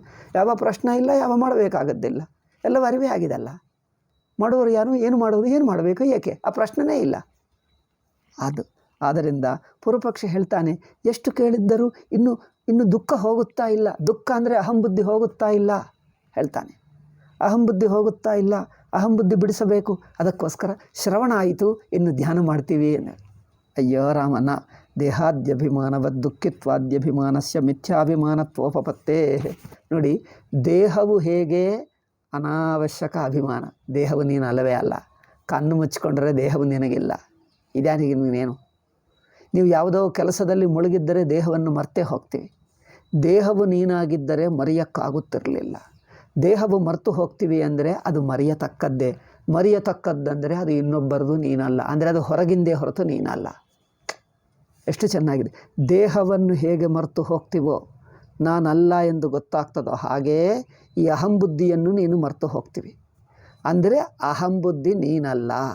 ಅಹಂವೃತ್ತಿ ಬಿಟ್ಟು ಇರುತ್ತೀವೇನು? ಈಗಲೂ ಇದ್ದಿ, ಎಂದಿಗೂ ಇದ್ದಿ. ಅಹಂವೃತ್ತಿ ಬಿಟ್ಟು ಇರುವುದೇ ಇರುವಿಕೆ. ಆ ಇರುವಿಕೆ ಎಂದಿಗೂ ಇದೆ. ದೇಹವು ಬಿಟ್ಟು ಹೇಗಿದ್ದಾನೋ ಅಹಂವೃತ್ತಿಯು ಬಿಟ್ಟಿದ್ದಾನೆ. ಅದರಿಂದ ದುಃಖಿ ಹೇಳ್ತಾರೆ. ಆ ದುಃಖಿಯೇ ಅಹಂವೃತ್ತಿ. ಇನ್ನು ಏನು? ಅಹಂವೃತ್ತಿಯೇ ದುಃಖಿ. ಸಂಸಾರಿ ದುಃಖಿ ಎನ್ನುವುದೇ ಅಹಂವೃತ್ತಿ. ಅಹಂವೃತ್ತಿ ಬಿಟ್ಟಿದ್ದಾನೆ. ಸುಷುಪ್ತಿಯಲ್ಲಿಲ್ಲವಾ? ಸುಷುಪ್ತಿವರೆಗೇಕೆ? ಈ ಸುಷುಪ್ತಿ ಇಲ್ಲೇ ಇದೆ, ಈಗಲೇ ಇದೆ. ಸುಷುಪ್ತಿ ಸ್ವತಃ ಸಿದ್ಧ. ಈಗಲೂ ಅರಿವಿದೆ ನೋಡಿ. ಆ ಅರಿವಿನ ದೃಷ್ಟಿಗೆ, ಅರಿವಿನ ಅನುಭವಕ್ಕೆ ಎಚ್ಚರದ ವ್ಯಕ್ತಿತ್ವವಿಲ್ಲ. ಎಚ್ಚರದ ವ್ಯಕ್ತಿತ್ವವಿಲ್ಲದೆ ಅರಿವು. ಎಚ್ಚರದ ವ್ಯಕ್ತಿತ್ವವು ಅರಿವಿಗಿಲ್ಲ. ಆ ಅರಿವಿಗೆ ಎಚ್ಚರವೇ ಇಲ್ಲ. ಎಚ್ಚರವೇ ಇಲ್ಲದಿದ್ದರೆ ಮಿಕ್ಕ ಯಾವ ಅವಸ್ಥಾ ಇಲ್ಲ. ಯಾವ ಅವಸ್ಥಾ ಇಲ್ಲದೆ ಸ್ವತಃ ಸಿದ್ಧ ಅರಿವೇ ಅದು. ಅದರಿಂದ ಸಂಸಾರಿತ್ವ ಏನೋ ಡಿಸ್ಕನೆಕ್ಟ್ ಆಯಿತು. ಒಂದು ನಿಮಿಷ. ಬಂತು. ಈಗ ಟೈಮ್ ಆಯಿತು, ಮುಗಿಸ್ತೀನಿ. ಜಸ್ಟ್ ಒಂದೆರಡು ವಾಕ್ಯಗಳಲ್ಲಿ ಮುಗಿಸ್ತೀನಿ. ಅಂದರೆ ತಾನು ದುಃಖಿ, ಆ ನಾನು ಬುದ್ಧಿ, ಶ್ರೋತೃ ಬುದ್ಧಿ ಮೂರಕ್ಕೊಂದೇ ಅರ್ಥ. ದುಃಖಿ ಎನ್ನುವುದು ಸಂಸಾರ ಬುದ್ಧಿ, ನಾನು ಅಂದರೆ ಅಹಂ ಬುದ್ಧಿ, ಶ್ರೋತೃ ಅಂದರೆ ಅದೇ ಬುದ್ಧಿ, ಮೂರೂ ಒಂದೇ. ಇದು ಬಿಡುತ್ತಾ ಇಲ್ಲ, ಅದಕ್ಕೋಸ್ಕರ ಇನ್ನೇನೋ ಮಾಡಬೇಕು ಎಂದು ಪೂರ್ವಪಕ್ಷ ಹೇಳ್ತಾನೆ. ಆಚಾರ್ಯರು ಸಿದ್ಧಾಂತಿ ಹೇಳ್ತಾನೆ, ಶಂಕರಾಚಾರ್ಯರು ಹೇಳ್ತಾರೆ ಅದೇ ಕಲ್ಪಿತ. ಆ ಬುದ್ಧಿಯು ಅರಿವಿನಲ್ಲೇ ಇದೆ, ಅದು ಮಿಥ್ಯ, ಅದು ತಾನಲ್ಲ. ದೇಹವು ತಾನಲ್ಲ ಎಂಬುದು ದೇಹವನ್ನು ಬಿಟ್ಟು ಅರಿವು ಹೇಗಿದೆಯೋ, ನಾನು ಎಂಬ ಆ ಶ್ರೋತೃ ಬುದ್ಧಿ, ದುಃಖಿ ಬುದ್ಧಿ, ನಾನು ಬುದ್ಧಿ ಅದು ಬಿಟ್ಟೇ ಅರಿವಿದೆ. ಅರಿವಿಗೆ ಅಹಂ ಬುದ್ಧಿ ಇಲ್ಲ. ಅರಿವಿಗೂ ಅಹಂ ಬುದ್ಧಿ ಇಲ್ಲ. ಅರಿವು ಅಹಂ ಬುದ್ಧಿಯನ್ನು ಪೂರ್ತಿ ನುಂಗಿಬಿಟ್ಟಿತು. ಅರಿವು ಎಷ್ಟು ಅಖಂಡವು ಅನಂತವಾಯಿತಂದರೆ, ಅರಿವು ಇರುವು ಒಂದೇ. ಅರಿವು ಇರವು ಎಷ್ಟು ಅಖಂಡವು ಅನಂತವಾಯಿತಂದರೆ ಅದರಲ್ಲಿ ಅಹಂ ಬುದ್ಧಿ ಎಲ್ಲೋ ಮುಳುಗಿ ಹೋಯಿತು. ಅನಂತ ಸಮುದ್ರ ಇರವು. ಅರಿವೆಂಬುದು ಅನಂತ ಸಮುದ್ರ, ಇರವೆಂಬುದು ಅದರಲ್ಲಿ ಯಾವ ವೃತ್ತಿಗೆ ಅವಕಾಶವಿಲ್ಲ. ವೃತ್ತಿಗಳೆಲ್ಲ ಯಾವಾಗಲೂ ಮುಳುಗಿ ಹೋಯಿತು. ಯಾವಾಗ ಎಂದಿಗೂ ಮುಳುಗೇ ಇವೆ. ಅರಿವಿನ ದೃಷ್ಟಿಗೆ ಯಾವ ವೃತ್ತಿ ಇಲ್ಲ. ಆದ್ದರಿಂದ ಆ ಅರಿವಿನಲ್ಲಿ ನನಗೆ ದುಃಖ ಇದೆ ಅಂದರೆ ದುಃಖ ಎಲ್ಲಿರುತ್ತದಪ್ಪ? ಅಹಂವೃತ್ತಿಗೆ ದುಃಖ. ನೀವು ಅಹಂವೃತ್ತಿ ಹಿಡ್ಕೊಂಡು ಅಹಂವೃತ್ತಿಗೆ ದುಃಖ ಅಂದರೆ ತಪ್ಪಲ್ಲ, ದುಃಖ ನಿಜ. ಆದರೆ ಆ ಅಹಂವೃತ್ತಿ ಎಂಬುದೇ ಅರಿವಿನಲ್ಲಿ ಮುಳುಗಿದೆ. ಅರಿವಿನ ಒಂದು ರೂಪಕ್ಕೆ ನೀವು ಅಹಂ ಎಂದು ಹೆಸರಿಟ್ಟಿದ್ದೀವಿ. ಅಹಂ ಎಂಬುದು ಏನೂ ಇಲ್ಲವೇ ಇಲ್ಲ. ಅರಿವಿಗೆ ನೀವು ಅಹಂ ಎಂದು ಹೆಸರಿಟ್ಟಿದ್ದೀವಿ. ಅಹಂ ಎಂಬುದು ಏನಿಲ್ಲ, ಇರುವುದ ಅರಿವೇ, ಅದು ಅರಿವೇ. ಚಿನ್ನಕ್ಕೆ ಆಭರಣ ಎಂದು ಹೆಸರು, ಬೇರೆ ಏನಿದೇನು? ಹಾಗೆ ಅರಿವಿಗೆ ನಾನೆಂಬುದು ಸುಮ್ಮನೆ ಕಲ್ಪಿತ ಹೆಸರು, ಅದು ನಿಜವಾಗಿ ಅರಿವೇ. ಆದ್ದರಿಂದ ಅಹಂಬುದ್ಧಿಯನ್ನು ಬಿಡುವುದು, ದುಃಖಿತ್ವವನ್ನು ಬಿಡುವುದು, ದಾಟುವುದು ಅತ್ಯಂತ ಸುಲಭ, ಅತ್ಯಂತ ಸಹಜ ಸಿದ್ಧ. ಈ ವಿಷಯವನ್ನು ಇನ್ನೂ ಸ್ವಲ್ಪ ಬಿಡಿಸಿ ಹೇಳ್ತಾರೆ. ನಾನು ಸ್ವಲ್ಪ ಒಂದು ವಾಕ್ಯನೇ ಹೇಳಿದೆ, ಒಂದೆರಡು ವಾಕ್ಯಗಳು, ಒಂದು 2-3 ವಾಕ್ಯಗಳಿವೆ, ನಂತರ ಹೇಳೋಣ. ಓಂ ಶಾಂತಿ ಶಾಂತಿ ಶಾಂತಿ. ಹರಿ ಓಂ ಶ್ರೀ ಗುರುಭ್ಯೋ ನಮಃ. ಹರಿ ಓಂ ತತ್ಸತ್. ನಾಳೆ ಮೂಲವಿದ್ಯಾ ನಿರಾಸ ಹೇಳಿ, ನಾಡಿದ್ದು ಮತ್ತೆ ವೇದಾಂತ ಪರಿಭಾಷೆ ಹೇಳೋಣ. ಓಕೆ. ಓಂ.